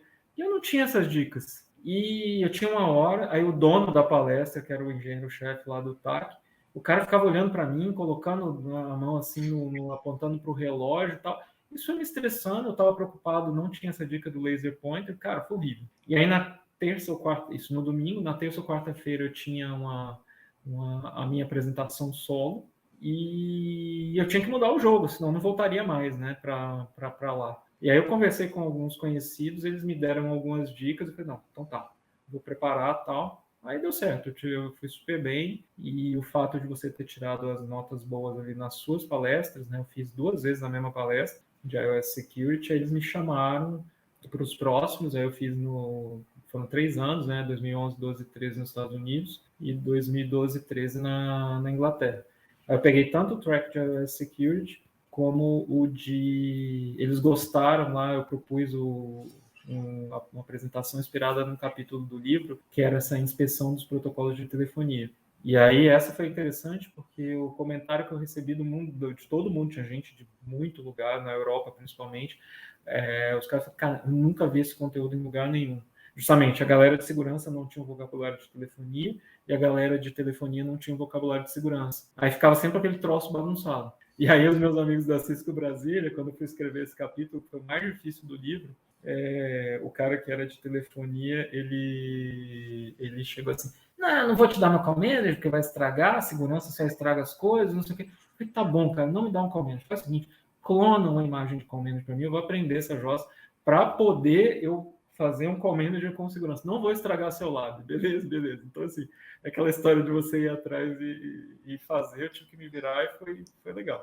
Então, assim, Esse negócio de apresentação né, primeiro que você é julgado pelo público ali. Acho que pior a situação ali no live é que o dono ali da track ali, ou da disciplina ali, também estava ali, né, te olhando, e eu acho que sei lá, cara, é como se você fosse dar aula em uma instituição, você vai dar aula para os alunos e ao mesmo tempo tá o coordenador, o dono da universidade ali te olhando e te julgando ali. Isso acontece no Tectório, né? Porque o Tectório, como são 9 horas, 8 horas, são normalmente uns 4 speakers. Só que tem como se fosse um team leader pro track inteiro. E esse cara era neurótico, porque eles tinham um podcast e tal. Nossa, o cara era difícil, né? E ele me estressou muito, não me ajudou em nada. Então, assim, a única coisa que eu me lembro de bom, assim, dessa palestra foi, assim, justamente primeiro, como não fazer, né? Porque os erros que a não serem repetidos, a questão de preparação mesmo e entender o que estava faltando, né? Para eu poder fazer as minhas, entendeu? Então foi um estágio ali. E aí os caras que eram os coordenadores do processo ali, do track de segurança, falando, não, que várias são aquelas suas que você fez sozinho. E aí a outra coisa boa que eu dou de exemplo dessa palestra foi assim, aí foi um aprendizado com os caras do TAC que me ajudou muito em projeto. O cara falava assim, olha, você tem que falar para o cliente que o Firewall não é um router. Se é para falar uma frase nessa sua palestra, é que o Firewall não é um router. 80% dos piores casos que a gente tem aqui no TAC, os casos que são escalados, são porque o cliente quer colocar o Firewall como default gateway da rede B. Isso está errado, a memória do Firewall não foi pensada para isso. beleza. Aí eu aprendi isso e usei em projeto depois. Primeiro slide, né, velho? Fire não é É, um router. então, ele tem funcionalidade de roteamento, ele faz parte da rede, mas ele não foi feito para ser um router. É assim, Tem cara. engraçado que você falou desse negócio dos slides, né? E, putz, eu concordo muito com isso, porque em uma instituição de ensino que eu lecionei aqui em Belo Horizonte, os caras estavam numa transição lá e eles estavam meio que obrigando, era uma instituição nacional e era você, para os primeiros períodos, todos os professores do Brasil inteiro iam usar o mesmo material, ou seja, os mesmos slides. Eu falei, cara, assim, eu odeio usar um material que já vem pronto, porque igual você falou, cada um tem um jeito de se expressar e de passar um conteúdo, e você vem um troço ali mastigado, enlatado, fica horrível, eu acho muito ruim. É, por mais que você estude o material antes, eu acho que cada professor ou palestrante ou o que seja que está passando um conteúdo, ele tem ali o seu, sabe, o seu estilo, como que ele gosta de passar aquele conteúdo, aquele material. Então, você produzir o seu próprio material que você, né, quer passar ali, seja numa apresentação ou numa aula, eu acho que isso é um ponto... Porque você vai gastar tempo fazendo aquilo, né? Então, se você vai estudar aquilo um pouco mais, e até para colocar num slide ali que tem que ser um pouco mais mastigado ou resumido, você fala, putz, como é que eu vou colocar isso aqui num slide? Eu não posso colocar um parágrafo inteiro aqui, ou uma página de um livro, né? Fica um troço meio irritante para quem está... Porque o slide ele é um reflexo da sua construção de raciocínio, né? E quem está preocupado com a didática tem que estar sempre pensando em como que é essa história, como eu te levo do ponto A ao ponto B, né? Seguindo um caminho aqui mais curto, um caminho lógico, né? Então, assim, se você pegou algo pronto, às vezes tem um negócio e eles falam, como assim? E aí eu me lembro, isso me faz lembrar de uma coisa muito engraçada no início da minha carreira, que o meu chefe lá na época era o meu orientador, assim, vamos dizer, nos primórdios da Cisco. Ele me pôs para fazer uma apresentação de Cisco Firewall, né, para uma empresa que era especializada em checkpoints, caras super bons, assim, super conhecidos. E aí eu fui lá e os caras mastigaram lá cada slide, me entupindo de perguntas, que a Cisco queria convencer esse parceiro checkpoint a mudar para Cisco. Claro que, pô, né, calorão assim, tinha um monte de coisa que eu não sabia responder, né? Aí quando eu saí da apresentação, o feedback dele foi assim, cara, se você tiver dúvida sobre um ponto, tira do slide. O slide você... Cara, mas foi bom que eu aprendi isso no início da carreira, pra você não fazer essa besteira, né? Porque parece que tem um imã, o cara vai naquele ponto ali, né? Certinho, assim. Então, que você colocou e que você não sabe, cara. É uma coisa de energia, assim, talvez, né? Que vai atraindo. O legal para mim, por exemplo, né, que faço alguns treinamentos aí de certificação, aí tem um tópico, sempre vai ter um tópico que você não domina bem, é lógico, né? Porque você não mexe com tudo que você... Eu não sei se tem multicast, mas eu não mexo com multicast no dia a dia. Então, aí eu tô fazendo um curso aqui, sei lá, do CNP em Core, que tem a parte de multicast. Eu falo, cara, para eu ensinar esse negócio aqui, colocar no slide e preparar, são 20 slides, mas é mais de uma semana fazendo um negócio para eu realmente explicar um troço que, né, que a pessoa, se eu não entendi direito, como é que eu vou ensinar aquele negócio, né? Como é que eu vou falar sobre aquela coisa? E aluno e esses caras, eles sentem o cheiro do medo ali, né? Eles sabem que você... Boa. Deixa eu aproveitar para contar duas coisas, assim, né? Eu te falei do capítulo de telefonia do livro, o de multicast foi super, super, hiper desafiador. O pessoal tem medo de falar, porque ele é o contrário ali do roteamento unicast, né? Então é uma lógica muito diferente. Foi um esforço tremendo, mas, cara, se você tiver a chance de ler 2 capítulos do livro, são esses dois, o de multicast. Porque, assim, você imagina, você falar de multicast para muita gente que nasceu em segurança, já não tem ali a coisa do roteamento, entendeu? Eu tentei fazer, foi um desafio você falar algo razoável em poucas páginas, sabe? Eu tentei construir ali a ilustração do multicast em ação. Eu acho que foi razoável, ficou bem, foi um desafio ali, né? Esse meu professor, que influenciou pra caramba a minha vida, o Seide, ele falava assim, no início da carreira você quer ensinar tudo, aí você tenta ensinar o que você não sabe. Aí você ganha experiência e você vai ensinar aquilo que você sabe e é bom, porque ao passar essa segurança, você vai ver que aquilo ali já foi relevante, já fez a diferença e o cara vai procurar o resto ali sozinho. Você não precisa passar tudo mastigado.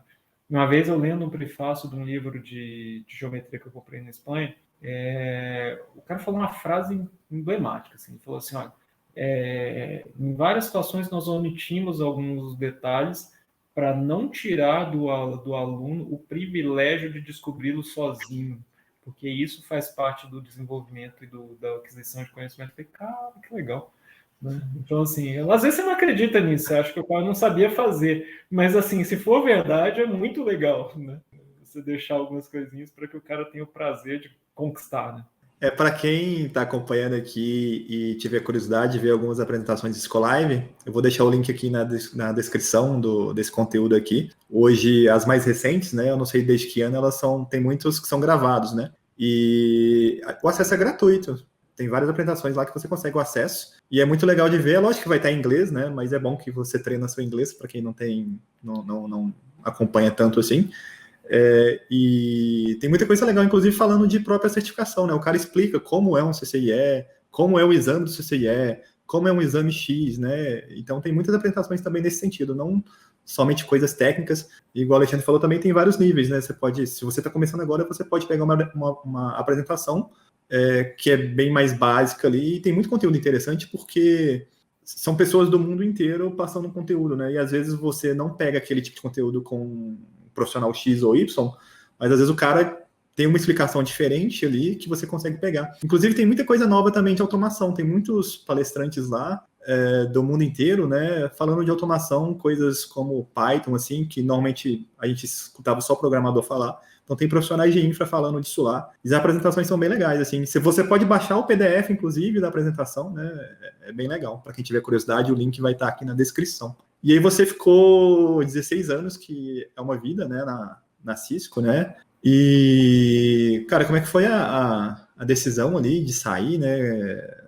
Acho que também é natural. Hoje em dia, eu até estava lendo um livro ali sobre carreira e estudo e, né, o conceito ali de... Hoje não tem nenhuma profissão que você vai deixar de estudar, né? Eu achava que somente era tecnologia, que a gente nunca ia parar de estudar, mas hoje nenhuma carreira, até o conceito de carreira, né, hoje é diferente, né? Você está como X profissional, você está como, sei lá, um analista hoje, amanhã você pode ser um professor, pode ser um empreendedor, você pode ser outra coisa ali, e tudo isso hoje em dia é normal, que é diferente, sei lá, da época do meu pai, que o cara entrava numa empresa e provavelmente ele tinha um conceito ali de aposentar naquela empresa com um cargo mais alto, né? Hoje em dia isso praticamente não existe mais, inclusive para a galera mais nova aí, pode ser que o emprego que ela vai trabalhar, né, ainda nem existe, né? A gente vê aí o cara trabalhando com mídia social, coisas que não existiam há 5 anos atrás, 4 anos atrás, o cara ganhando dinheiro com Instagram, TikTok, né? Um monte de coisa que não existia. E você passar 16 anos numa empresa é um tempo muito grande para essa geração, mas é um tempo muito curto para a geração, por exemplo, do meu pai, né? Que ficou, sei lá, 30, 40 anos na mesma empresa, né? Mas é um tempo gigante e é uma empresa que, pelo menos todo profissional de infra, de rede, assim, né? É uma empresa que o cara... Todo profissional que eu conheço, assim, né? Que a gente conversa, fala... uma empresa que todo profissional gostaria de trabalhar, né? Uma meta, assim, que o cara coloca e provavelmente nem todos vão conseguir entrar, né? Que é natural também. Mas muita gente gostaria de trabalhar lá, você ficou lá 16 anos, né? E saiu, assim, provavelmente pelo seu currículo aqui, pelo que você conquistou e você conseguiu lá dentro, né? Você escreveu um livro, teve 3 CIEs ali. Não só isso, né? Isso é o que você contou aqui, né? O Cisco Live, né? Então são distintivos ali que você tem que são muito relevantes para quem está vendo de fora, né? Dentro lá provavelmente também era. E provavelmente não foi uma decisão fácil, mas eu queria que você contasse um pouco, né? O que te levou a sair ali. Não sei se você saiu de uma carreira mais técnica para ir para uma mais de gestão, se era esse o objetivo, não sei. Queria que você contasse um pouco, cara. Tem muita história legal. Assim, a Cisco é uma empresa que, assim, pelo menos esses 16 anos que eu passei lá, que te permitia ficar um período longo, principalmente na área técnica. Assim, ela era tão abrangente em termos das tecnologias que ela trabalhava, a forma como ela encara o processo assim, de treinamento, de educação, etc. Cara, não teve um dia igual ao outro, sabe? Eu estava sempre estudando, sempre... Porque você imagina, você tem tecnologias, produtos, soluções, arquiteturas, etc. Entender o concorrente e tal. Meus dias não eram iguais. Então, assim, Pô, eu tive um lado ali muito forte assim do routing switching clássico, depois muita coisa ali de segurança, depois coisas como MPLS, no meio do caminho ter que aprender sei lá, protocolo de sinalização de telefonia. Então, não faltava desafio. Esse é o ponto, assim. Então, eu estava... Não era aquela coisa monótona que eu estava 16 anos virando parafuso para o mesmo lado, tantas horas. Não. Eram dias assim que eu estava me reinventando. Isso é uma dimensão. A segunda dimensão era o fato de estar em Brasília, que tinha clientes assim do gênero Brasil Telecom, né, Banco do Brasil, Caixa Econômica Federal, CEPO, clientes assim grandes que compravam muito, super exigentes, um número pequeno de engenheiros ali, digamos, no front, e que não poderiam esperar pelo socorro da cavalaria que vinha de São Paulo, entendeu? Então, assim, a galera de Brasília era meio que obrigada a estudar. Não dava para esperar o auxílio da corte. Esse era o lance. Porque esses clientes eram exigentes, entendeu? Então, o pessoal acabava tendo... sendo obrigado a ser guerrilheiro, assim, de estar ali e lutar essas guerrilhas ali dia a dia e aprender e se virar sozinho. Então isso também fez muita diferença, a famosa força da necessidade. Não dava, você não tinha tempo de esperar o socorro de São Paulo. Isso fez muita diferença também. Mas aí como é que foi na transição, né? Você tomou uma decisão ali e fez a transição, né? Queria entender por que foi feito isso, né? Não, tá, pois é. Então, assim, eu contei um pouquinho do como ficar aos 16 anos, né? Porque os 16 anos não foram anos, assim, monótonos nem nada. Mas, Não, assim... eu imagino porque acho que, primeiro, que é uma empresa gigantesca, segundo, que clientes gigantescos também e problemas gigantescos, né? A gente, nessa área, né, a área de tecnologia, acho que de uma forma geral, né? A gente viu o que aconteceu com a Renner aí, né, recentemente, né? Eles ficaram 4 dias fora, né? Totalmente fora. Problema de segurança são um nível de criticidade gigantesco e o estresse equivalente, né? Não é brincadeira, né, cara? Não é um negócio que se parar, ok e tal, ou se tem que entregar, não, né, deixa para depois e tal. Não é assim que funciona, né? É o nível de cobrança. Eu trabalho numa empresa pública hoje, a gente, né, tem a licitação ali para comprar determinado fabricante e tal. E se a gente, né, compra ali Cisco, a gente espera que tenha ali a qualidade Cisco, né? Porque é um nome, né, que tem ali por trás, né? Querendo ou não, se espera muita coisa de uma empresa dessa, e é lógico que a gente espera também dos profissionais que trabalham numa empresa dessa, né? Tem um certo grau de responsabilidade ali, que não é baixo, né? Então, e eu acho que isso é equivalente ao nível de estresse e de cobrança, né? E de coisas que tem, de volume de coisas que tem para fazer também, né? Eu acho que é lógico que deve ser muito legal, porque deve ser um ambiente muito legal para você aprender, né? Porque, cara, muda toda hora. Quando você trabalha em clientes diferentes, né? Cada um tem o seu problema, né? Cada um tem um tipo de coisa para fazer. É uma tecnologia diferente, né? Uma implementação diferente, uma grandeza diferente, né? Uma escala diferente ali. E deve ser um ambiente muito legal, né? Para aprender. Não sei se é um ambiente legal para ficar tanto tempo assim, né? Não sei se tem níveis de estresse ali, se tem mais no front ou menos e tal, lidando ali com o cliente. Eu já trabalhei, por exemplo, né, em alguns ambientes críticos assim. Eu recomendo o pessoal que está entrando ficar um pouco, mas depois de um certo tempo, que você já está ali, sugou sua alma ali, né? Integrador, esse tipo de coisa, né? São ambientes legais para você aprender, que você pega muita coisa, mas ao mesmo tempo, uma outra parte da vida, assim, você não tem tanto disponível, né? Eu acho que tem que tentar balancear esse negócio, né? Eu não sei como é que era na Cisco, mas enfim, né? Você vai responder aí esse chaveamento que você fez ali para mudança ali, né? E se foi uma oportunidade mesmo que surgiu, que você falou, cara, é isso aí que eu quero, né? Porque você meio que você criou as suas oportunidades ali também, né? E também as que surgiram você também agarrou, né? O próprio CCIE, né? Você não precisava tirar 3, né? Você tirou porque, cara, sim, tá aqui, eu já tô trabalhando com isso. É igual você falou, né? Cara, eu tô dentro da casa aqui, por que não, né? E muita gente fala, cara, por que eu preciso isso? Por que eu vou passar por isso, né? Por que eu vou escrever um livro, né, cara? Não preciso disso, né, cara? Já tô aqui mesmo e tal. E o seu perfil era meio que diferente, né? Tem muitas perguntas aí para responder. Essa do...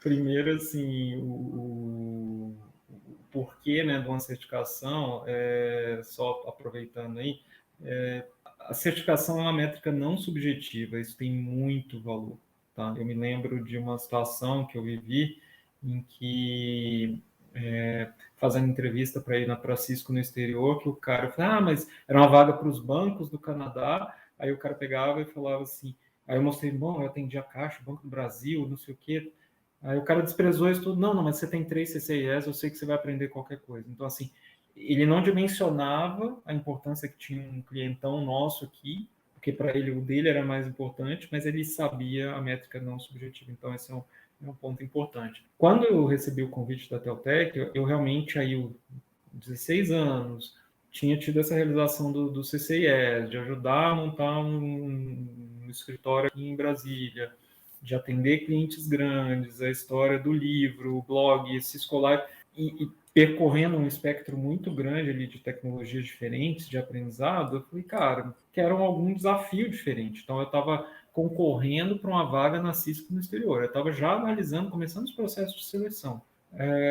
Mas aí veio o trabalho da Teltec, veio a proposta da Teltec, que já atuava em Brasília, vindo ali de terça a quinta, vinha uma pessoa e tal, e que era um diretor, né, tentando, tinha aquele recurso, aquele mecanismo das atas de registro de preço, que era mais fácil ali, né, de tentar adequar, falou, o território tem potencial, mas chega um ponto em que eles cansam disso, né, e o pessoal da época cansa disso, fala, poxa, ou a gente se estabelece ou desiste. Para se estabelecer precisa de uma pessoa local. Aí me convidaram. Quando me convidaram, aí veio justamente essa coisa assim, tá, mas o que vocês querem que eu faça? Vocês querem que eu seja o diretor técnico? Não, a gente quer que você seja o responsável pelo escritório, fazer tudo. Aí eu, obviamente, fui tentar entender o cenário, e eu percebi que era uma coisa que eu era capaz de fazer, porque eu conheci o mercado, né? A gente, como pré-vendas, você está muito perto da área comercial também, você tem que fazer, você imagina o estresse de fazer lá uma lista de equipamentos, softwares, etc., de um projeto grande, que um errinho pode significar milhares ou milhões de reais, de dólares, etc. Então tem uma responsabilidade muito grande, né? Não adianta você ser só o cara técnico, porque não é nada acadêmico, você tem que usar o seu conhecimento técnico para que isso vire projeto e para que você continue sendo relevante para a empresa que você está em termos de negócio. E por outro lado, você gosta da área técnica. Então, assim, eu tinha essa bagagem, fora a bagagem assim, de acompanhar várias coisas ali da minha família assim, de área comercial. E assim, não tive medo. Não tive medo. Tá? Claro, é diferente de você chegar, sair de uma empresa como a Cisco para ir para você montar a sua empresa para fazer o que eu faço hoje na Teltec sem lastro. Não, a Teltec já tinha as parcerias, já tinha ali o crédito no distribuidor, várias coisas que facilitavam. Eu estava entrando com esse meu conhecimento do mercado. Aí eu brinco que foi a primeira ocasião na minha carreira em que morar em Brasília foi uma feature e não um bug. Porque quando eu estava na Cisco era sempre assim, o cliente ia nas apresentações em São Paulo, aí todo mundo pedia para o meu chefe para mudar para São Paulo. Eu falei, cara, vocês perguntaram se eu quero, eu gosto de morar em Brasília, pô, não sacaneia. E os clientes são até amigos, assim, né? Eu falei, cara, não, me deixa em paz em Brasília, eu gosto de morar em Brasília. E a Teltec chegou para mim, queremos um cara que mora em Brasília, que gosta de Brasília, que passa o fim de semana em Brasília. Eu falei, presente. Então, foi isso, essa foi uma vivência muito boa. E aí, uma coisa que fez muita diferença, Gustavo, foi a questão da autonomia, né? Eu jamais aceitaria um convite desse se não tivesse essa autonomia para fazer do jeito que eu acreditava. E é mais ou menos aquela perspectiva de leitor quando você vai escrever o livro, aqueles capítulos que você gostaria que tivesse. Então, por exemplo, quando eu me reunia com meus colegas, amigos da engenharia, nos meus tempos de Cisco Brasília, né? A gente tomando uma birita lá e tal. No meio ali da quantidade de birita começava aquelas reclamações, né? Primeira parte boa era assim, temos um projetaço no cliente tal. Aí vem a pergunta, como a Cisco não vem direto, quem que é o parceiro? O parceiro tal. Quem que é o engenheiro do parceiro? Vamos beber, porque a gente sabia que ia sobrar para a gente, né? Então, assim, quando a gente fez esse projeto, fez essa defesa aqui do que eu imaginava como sendo a Teltec Brasília, foi uma estrutura, uma empresa que tem esse viés assim de independência, que o fabricante seja um complemento e não que ela explore ali o fabricante, que ela espere que o fabricante faça por ela, senão você não se diferencia. Então, essa era a forma de diferenciar. Eu tenho uma frase que eu sempre uso, que é: quem estudou para o vestibular torce para a prova ser difícil. É a chance de você se diferenciar.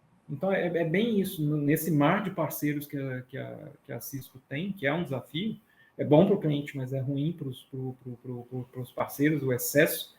Tem uns muito bons e uns uma miríade de nada bom. Cara, você precisa ter elementos para mostrar que você é diferenciado. Então, assim, eu acreditei nisso, acreditei nesse trabalho. Te confesso, eu não tive medo nenhum, assim, porque eu acreditava que era possível. Claro, né? Na época, aí a cabeça de engenheiro, tal, tendo filho, né? 2 filhos, e o plano B. O plano B foi assim, cara, ó, deu tudo errado, entendo que eu tenho currículo suficiente, experiência suficiente e humildade suficiente para ser Systems Engineer em qualquer lugar aí. Mas a única ressalva que eu coloquei foi, de preferência que não seja no Brasil, porque eu estava procurando por isso, né, de ter uma vivência no exterior. E aí eu buscaria algum nos Estados Unidos, Inglaterra, alguma coisa assim. E que hoje está fácil, né? Assim, se você pensar quanta gente do Brasil está indo para fora até pela carência de profissionais. Então, é isso. A única ressalva que eu coloquei foi o plano B. Quando eu entrei na Teltec, cara, eu ouvi um monte de desaforo assim do mercado, de pessoas assim, que nem tem aquela proposta não solicitada, aquelas respostas para perguntas que você não fez, né? O cara chegava assim, abre aspas, né? Todo mundo sabe que você é uma pessoa exclusivamente técnica. O mercado está curioso para saber como que você vai se portar na área comercial. Eu conheço, te perguntei, o que você tem a ver com isso? E mais ou menos a história da editora. Se eu não acreditasse que eu pudesse estar aqui, eu não estaria. Né? Então, na boa, eu me deixo em paz aqui, se não acredita, vai. Né? E deu certo, está dando certo, já são aí 7 anos, né? Mais de 7 anos na Teltec. Esse desafio, esses outros vetores aí de desenvolvimento, de aprendizado, de você treinar o time, de você ocupar alguns espaços, de você defender uma filosofia, de você montar um portfólio, de você desenvolver as parcerias. É muita coisa, são vários aprendizados, várias batalhas diárias ali, né? Ainda mais que a gente depende por 90% do setor público. Aí é o taxímetro rodando ali o ano inteiro de você pagando as contas, né, fixas, os projetos, os editais, as coisas são publicadas sempre no segundo semestre e é desafiador. Mas tem funcionado. A gente, no Brasil, sobreviver, né, como empresa, cada ano é uma bênção, é uma glória. Temos sobrevivido e cada ano que você sobrevive, né, é um voto ali que se renova, é uma chance de um dia dar muito certo. Então, assim, sobreviver para continuar jogando e fazendo da forma como a gente acredita já é bastante gratificante, né? E te renova a esperança. Você saber que as pessoas que passaram por ali aprenderam uma coisa, que você teve influência, que você contribui para a formação, é muito legal. Então, assim, é uma fase nova, é isso. Eu continuo sendo engenheiro espírito, tá? Então, assim, eu gosto da área técnica, não tenho... É difícil hands-on, né? Claro, com tanta responsabilidade que você tem, todo dia uma bomba atômica ali para você desarmar, mas, assim, de problemas novos, né? Mas eu gosto de estar lendo, eu gosto de estar pesquisando, etc. Tem até um episódio curioso. Em 2018, eu fui num evento da F5, né, que é um dos nossos principais parceiros hoje, e aí era em Boston, um evento, e aí o distribuidor estava bancando o ingresso, e ele perguntou: você quer o track técnico ou o track comercial? Eu falei: cara, vou sair daqui para ver track comercial. Não, põe no técnico mesmo, né? E o técnico era mais caro, né? Cara, não é piada, não é marketing. 4 dias de lab, cara, assim, foi lindo. Nossa, eu precisava disso para respirar. Lab versus Excel, a missão. Nossa, 4 dias fazendo lab ali de ADC, GUAF, com BGP. Nossa, foi um refrigério para a alma, assim, sabe? No mar de coisas burocráticas, aquela história que no seu trabalho tem muita coisa que você não gosta também, mas que você paga para fazer, que você precisa fazer e vida que segue, né? Você não tem essa... Quando eu vejo o pessoal falando da coisa da qualidade de vida e tal, cara, você não tem como estar satisfeito o tempo inteiro, né? Assim, não tem. Tem um monte de coisa que são problemas né, que aparecem ali na hora, você tem que reagir, você tem que tomar decisão. Não dá para moldar tudo perfeito, não dá. Então, essa resiliência, essa flexibilidade que você aprende passando por experiências, isso é vital, né, num dia a dia assim como o meu, né? Então, Até aproveitando esse gancho aí, né, que seria que, por exemplo, eu não sei se você tem uma rotina, assim, né, mas, por exemplo, para se manter atualizado, né, porque se eu fosse pegar hoje, né, tô entrando na área de infra ou de redes, o que seja, tô entrando agora, que eu vou estudar, né? É lógico que a certificação, ela, às vezes, até te dá um caminho ali, mas hoje as coisas, elas mudam extremamente rápido, né? Você pega, sei lá, uma coisa que você estudou, ano que vem, às vezes, já tem uma coisa que passa por cima ali, já tem uma tecnologia nova, e aquelas vezes nem chegou a ser implementada direito e você achava que ela ia vingar ou não, né? E como que o profissional hoje ele consegue se manter atualizado? E acho que para quem já tem uma base grande, assim, de uma carreira já consolidada, acho que, igual o cara que falou, você tem 3 CCIEs ali, você aprende o que você quiser. Mas isso não é verdade para quem está iniciando na área, porque às vezes o cara tem uma tonelada de coisas para o cara aprender, e o que ele vai escolher, como é que tem que ser a rotina de estudo. O pessoal fica procurando meio que fórmula, né? E acho que não existe uma fórmula, né? Eu não sei se tem alguma coisa que é mais romântica ou menos romântica, tem que gostar, não sei o quê. Mas como gostar, se tem tanta coisa para gostar, né? E a molecada acho que fica muito perdida aí. Não sei se você tem uma resposta. cara, vamos lá. Resposta fechada não, mas eu gosto muito da ideia do mapa mental, né? Tentar construir essa relação assim de dependência entre as coisas, etc. A fundação toda do prédio que você está construindo é rede e principalmente roteamento. Isso vai servir de base. Você sempre vai precisar disso. Se está na cloud, se está on-premise, você vai precisar desse entendimento. Vários dos problemas de segurança que eu enfrentei e que muitos caras que nasceram como configuradores de dispositivos de segurança e se especializaram demais nisso, não conseguiam resolver. Faltava essa base de rede. Quando eu mantinha o blog, eu tinha uma página no Facebook associada ao blog, etc. E às vezes o pessoal me perguntava sobre certificação, né? E aí você fala assim, tem o track de wireless, de collab, de data center, de switch, de router, todas aquelas opções lá da... O que eu faço? Estude rede. Comece estudando rede. Esse é o conselho que eu posso te dar. Por quê? Você pega assim, segurança. Você vai fazer segurança para os protocolos de rede. As mensagens se propagam em rede. Você tem que entender de rede, né? As vulnerabilidades associadas. Peguei vulnerabilidade no nível do TCP, do IP, tudo. Então, essa capacidade de você localizar onde está o problema, ainda pensando lá no modelo OSI, vem desse conhecimento de rede. Produtos são lançados, produtos vão e voltam, vão e morrem, ressuscitam, etc. Mas esse conhecimento, eu participei de um projeto, escrevi um segundo livro aí, eu fiz o capítulo de abertura de um livro de AWS Security esse ano, né, que é lá do projeto lá da O'Reilly. Cara, pode olhar o meu primeiro capítulo e ver se eu não falo de modelo OSI. Entendeu? Então, assim, tá lá, porque é para situar as coisas para você poder fazer o mapa da mina. Só, não, o data center é um lugar lindo, cheio de coisas caras, luzes piscando, pendurado na rede. E aí você precisa tomar cuidado que a capacidade ali desse data center de atender a demanda do que vem da rede, né, seja compatível. Você fala assim, não, mas colaboração, o Zoom, o Webex, o Teams, não sei o quê, antes era o Skype, né, em nível residencial, telefonia, calma. Um bando de aplicações com requisitos especiais, né, sendo transportadas na rede, concorrendo com outros protocolos. Então, entenda de rede que você vai fazer QoS e que você vai viabilizar o tráfego dessas aplicações. Cloud é um lugar especial. Rede. Em algum lugar que você não sabe, mas para conectar não é pelo Ether. Tem alguma rede. Às vezes você hoje faz até você pega a AWS, a Microsoft, você tem até um VPN do seu on-premises para cloud e tal, e você vai fazer o que para integrar isso? Roteamento. Então, na boa, se for para escolher alguma coisa, galera, aí só minha opinião, rede. Entenda roteamento.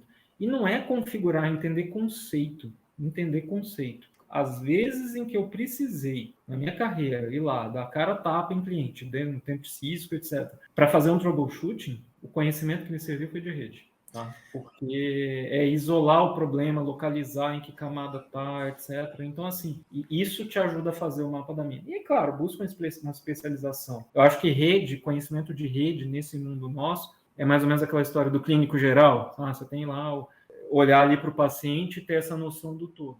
Claro que você busca uma especialização, algo que você goste mais, mas é importante ter a visão do todo, essa visão global do clínico geral que eu chamo.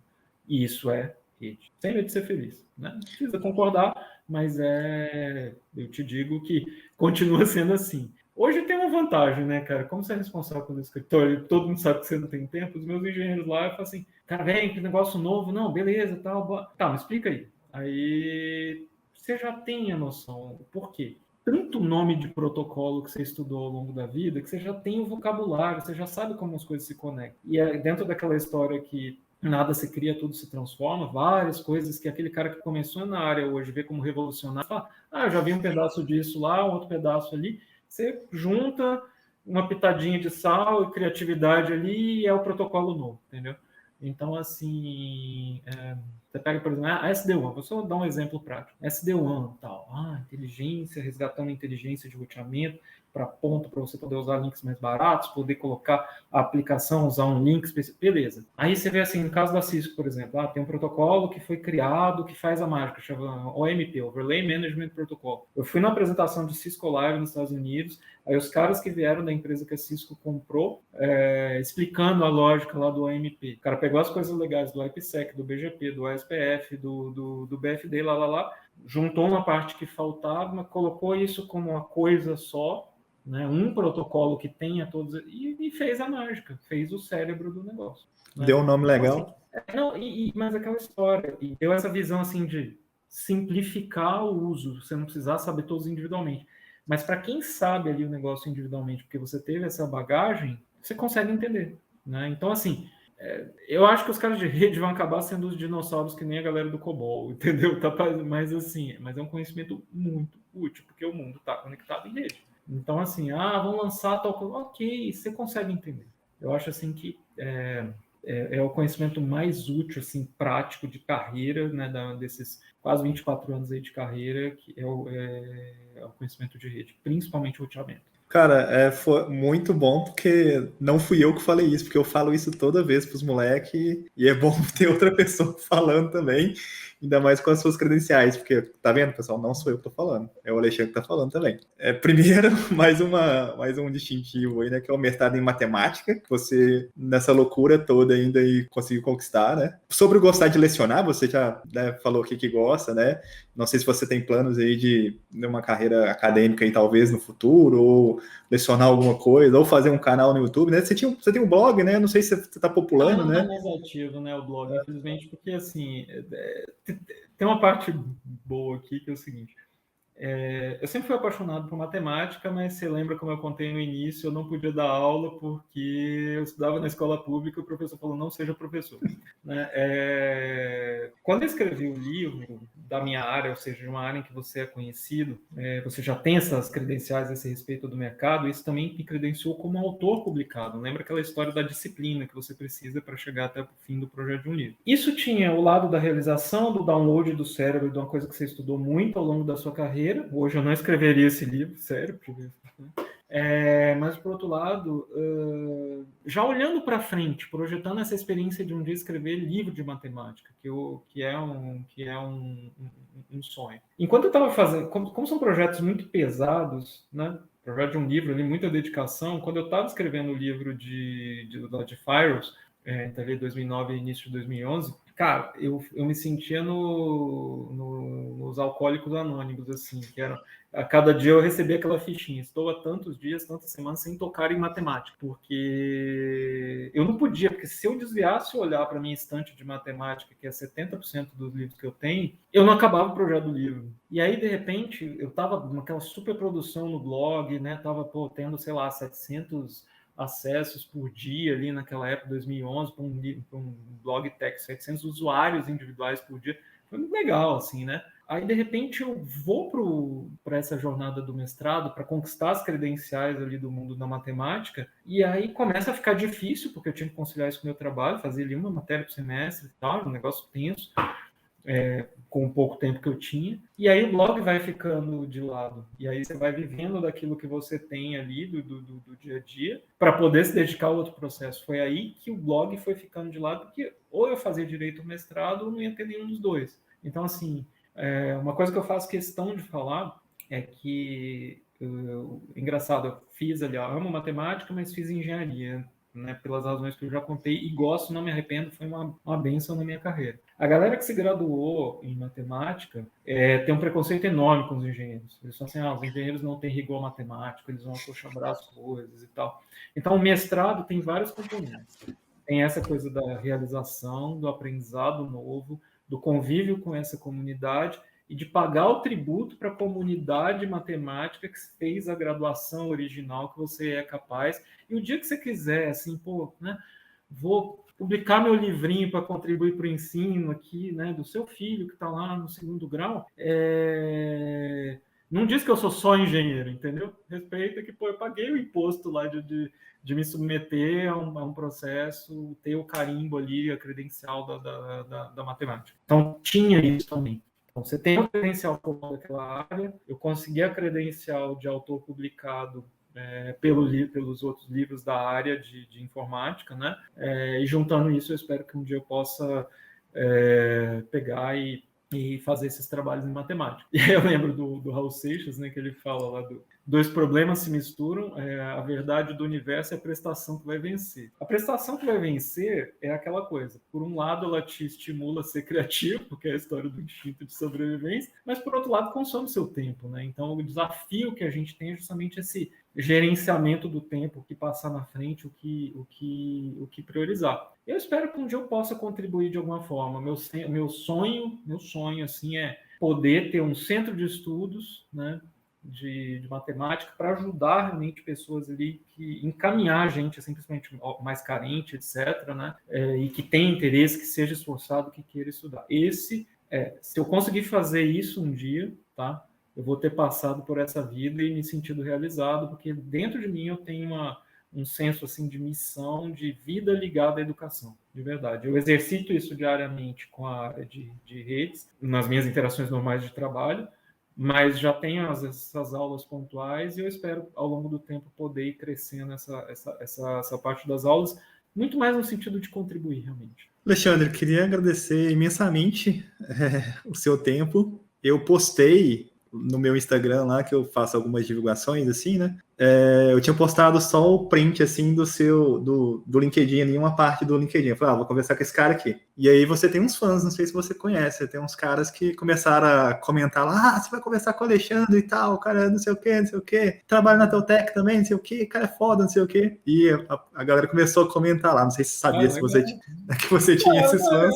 Às vezes, assim, se você eu não imagino, assim, você se sente honrado, né? Claro, com isso, de ter esse reconhecimento, mas historicamente, eu sempre tive um perfil, assim, tímido, tirando esse negócio de comunicação que eu tive que me desenvolver, comunicação didática, digamos assim, profissional. E meu ponto é querer fazer bem feito, é querer contribuir e tal, e ser lembrado por coisas assim boas. O cara fala, seu livro me ajudou na certificação, eu me inspirei naquele negócio. Isso é muito legal. Isso aí eu fico feliz.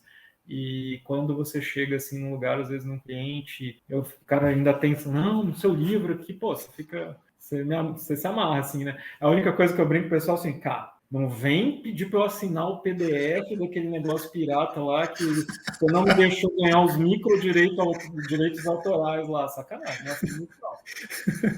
É sacanagem, né? Eu falo assim, de vez em quando eu faço no canal, no Instagram lá, eu falo, comprei tal livro, assim, e tal, e mostro o livro, né? Aí, de vez em quando, os caras me mandam uma foto, também arrumei o livro e tal. Aí você vê que o troço tá todo errado. Assim, eu falei, mano, tipo, legal e tal, né? Às vezes o cara tem condição de comprar e tal. Mas eu falei, cara, não precisa ficar mostrando esse negócio, sabe? Só consome aí Não E me aí, deixa, não precisa saber disso, sabe? para fazer justiça aqui, né? Você perguntou lá, eu expliquei aquela história do primeiro autor, etc. Em que contexto que eu fui o primeiro, né? Autor da Cisco Press no Brasil. Mas 2 anos depois veio um cara que, poxa, ocupou o espaço aí com louvor, que é o Gustavo Santana. Hoje ele está na AWS, ele foi Cisco, 16 anos também. VMware hoje está na AWS. Veterano meu de ITA, então é um cara que eu tenho uma admiração enorme. Ele é um potencial próximo entrevistado aí do seu canal. É uma pessoa que tem muita coisa para falar, para compartilhar. Eu digo que a gente professa a mesma fé, da mesma corrente filosófica, principalmente em relação a essa coisa do ensino, de querer simplificar e não de glamourizar, entendeu? Tornar difícil para que eu seja o cara inacessível. Ao contrário, a gente quer tornar simples para que você entenda e com a compreensão desses conceitos você possa ir mais longe. Você, não porque eu dificultei, entendeu? Mas porque eu facilitei o caminho. Essa é a minha crença em termos de ensino, em termos de didática. Gustavo? Qual é o Gustavo? O que ele chama? Gustavo Santana, da AWS. Santana. Depois eu te passo o link, é uma pessoa fenomenal e é um ícone aí dessa área. Ele publicou o livro da Cisco Press, que em 2013 chama Data Center Virtualization Fundamentals. É fantástico o livro, assim. Depois ele fez um livro CCNA Cloud, a Cisco acabou, um livro de certificação, né? E aí depois ele fez um livrinho da VMware falando do NSX, que enquanto ele trabalhava na VMware. E aí a gente participou junto desse projeto agora do livro da AWS. Né? Eu escrevi o capítulo de abertura com os conceitos de segurança e o Gustavo ele escreve um capítulo já específico de AWS. Então, assim, é um cara super conhecido no mercado e eu tenho certeza assim, que pode agregar muito aí, porque tem história para contar. Ele é um que fez o ITA como militar, né? E que depois saiu ali no finalzinho da carreira militar por conta da vaga que surgiu na Cisco. Cisco Brasília também, outro guerrilheiro de Brasília. Cara, muito bom. Alexandre, só para a gente encerrar, se você tiver algum recado final, alguma coisa para falar, microfone aberto. Pessoal, assim, é prazer estar aqui, prazer contar um pouquinho da carreira, né, da forma de enxergar o mundo, de enxergar esses desafios. Sob o ponto de vista técnico, né, o que eu falei saiba a rede, né, eu sei que tem essa coisa de estar meio perdido, sem saber por onde começar, saiba a rede é a cola de tudo, é o fundamento. Sob o ponto de vista geral de estudo, né, tem essa coisa do mapa mental, de organizar as ideias, de ter um plano, de ter essas pequenas conquistas, isso as certificações ajudam bastante. Pelo amor de Deus, saiba inglês, não inglês macarrônico, cara, é jogo duro você entrevistar uma pessoa, aí todo mundo vem lá com inglês avançado, aí quando você fala, então tá bom, vamos fazer o switch over aqui para inglês na entrevista, e veja bem, pero não rola. Então, assim, inglês é a coisa assim de ferramenta para você ter acesso aos conteúdos. Para de se auto-sabotar assim fazer mais ou menos, porque eu falo sabotar porque experimenta fazer o search de um termo técnico em português e o mesmo termo técnico em inglês. Vê quantos hits você tem em inglês, quantos hits você tem em português. Você está deixando de ter acesso. Uma vez eu fiz um exercício desse com um filho meu, quando eu apresentei o mestrado, era lá teoria de grupos finitos. Aí eu fiz com ele, falei, olha aqui, cara, olha aqui no Google, teoria de grupos finitos. Ah, beleza, vai ser bastante. Agora, Finite Group Theory, cara, 5 bilhões de vezes mais hits e de tudo quanto é lugar. Então, é uma história do morrer de sede em frente ao mar. Tem um mar ali de coisa e você não pode, né, você não pode ter acesso, né, porque você não domina aquilo ali. Inteligência é terreno fértil, então assim, mas não deixe de lado nunca, né? Tenho vocação para essa área, gosto, me identifico, tal. Não deixe de lado nunca a questão de esforço, disciplina, dedicação para fazer. E a outra coisa que eu falo é o seguinte, cara, principalmente para os mais novos, se você não está disposto a chegar e usar parte do seu tempo pessoal para se desenvolver, seja um pouco mais à noite, fora do horário do expediente, ou no fim de semana, vai ser difícil você se destacar. É isso que eu digo. E por que eu digo isso sem medo de ser feliz, cara? Não é porque agora você está na empresa, não é isso não, eu pensava isso na época da Cisco. o conhecimento, o título, a certificação, você leva com você, independente de onde você esteja, não é da empresa, ele está na empresa. Então é um conhecimento seu. Se você não está disposto a fazer esse investimento em você, de conhecimento, para você trazer esses carimbos, como disse o Gustavo, esses distintivos para o mundo, essas métricas não subjetivas, fica difícil você querer que o mundo adivinhe que você é bom. Principalmente se você está olhando para o exterior, que o cara conhece menos ainda da nossa realidade e ele precisa de referências objetivas. A certificação tem um super benefício, é algo que nos ajuda nesse sentido. Tá? Então, acho que é isso. Obrigado. Obrigado, eu que agradeço. Pessoal, esse foi o Alexandre. Espero que tenha sido muito valioso, assim como foi para mim, porque foram 2 horas e um pouquinho mais de 2 horas aqui e excelente bate-papo. Espero que realmente inspire muitas pessoas, muitos profissionais, muitos alunos. A gente tem um público aqui, normalmente é mais novo, mas também a gente pega aí o pessoal que já tem um tempo na área e eu recebo alguns feedbacks de eu voltei a estudar, eu voltei a ter alegria ali de estudar ali para alguma coisa, depois que eu escutei tal pessoa falando ali a experiência dela. A gente já está aqui no 17º bate-papo, se eu não me engano, e mais uma coisa que não existe uma receita pronta, né? A gente pega cada profissional aqui, cada um tem uma história, cada um tem uma forma de estudar, cada um tem ali uma certificação ou não, né? Tem profissionais que não têm a certificação, mas têm o conhecimento ali, e são profissionais de mercado há muito tempo. A gente já conversei com pessoas que trabalham fora aqui, e, cara, assim, sensacional a história da Alexandre, né? A fome que ele tem ali, a curiosidade que ele tem, né? De perseguir ali o conhecimento, estudar, né? Ir atrás daquilo que está relevante ali para ele naquele momento. E se você, né, puder ajudar também, você que está escutando, você que está vendo esse vídeo aqui, compartilhar com seus colegas, amigos. A gente está com uma audiência aí que está crescendo, né? Cada vez mais aqui, e esse bate-papo tem ajudado bastante. Eu espero que você mande isso aqui também para alguém, para ser relevante, né? Para isso ajudar mais pessoas, beleza? E é isso, pessoal. A gente fica por aqui e até a próxima.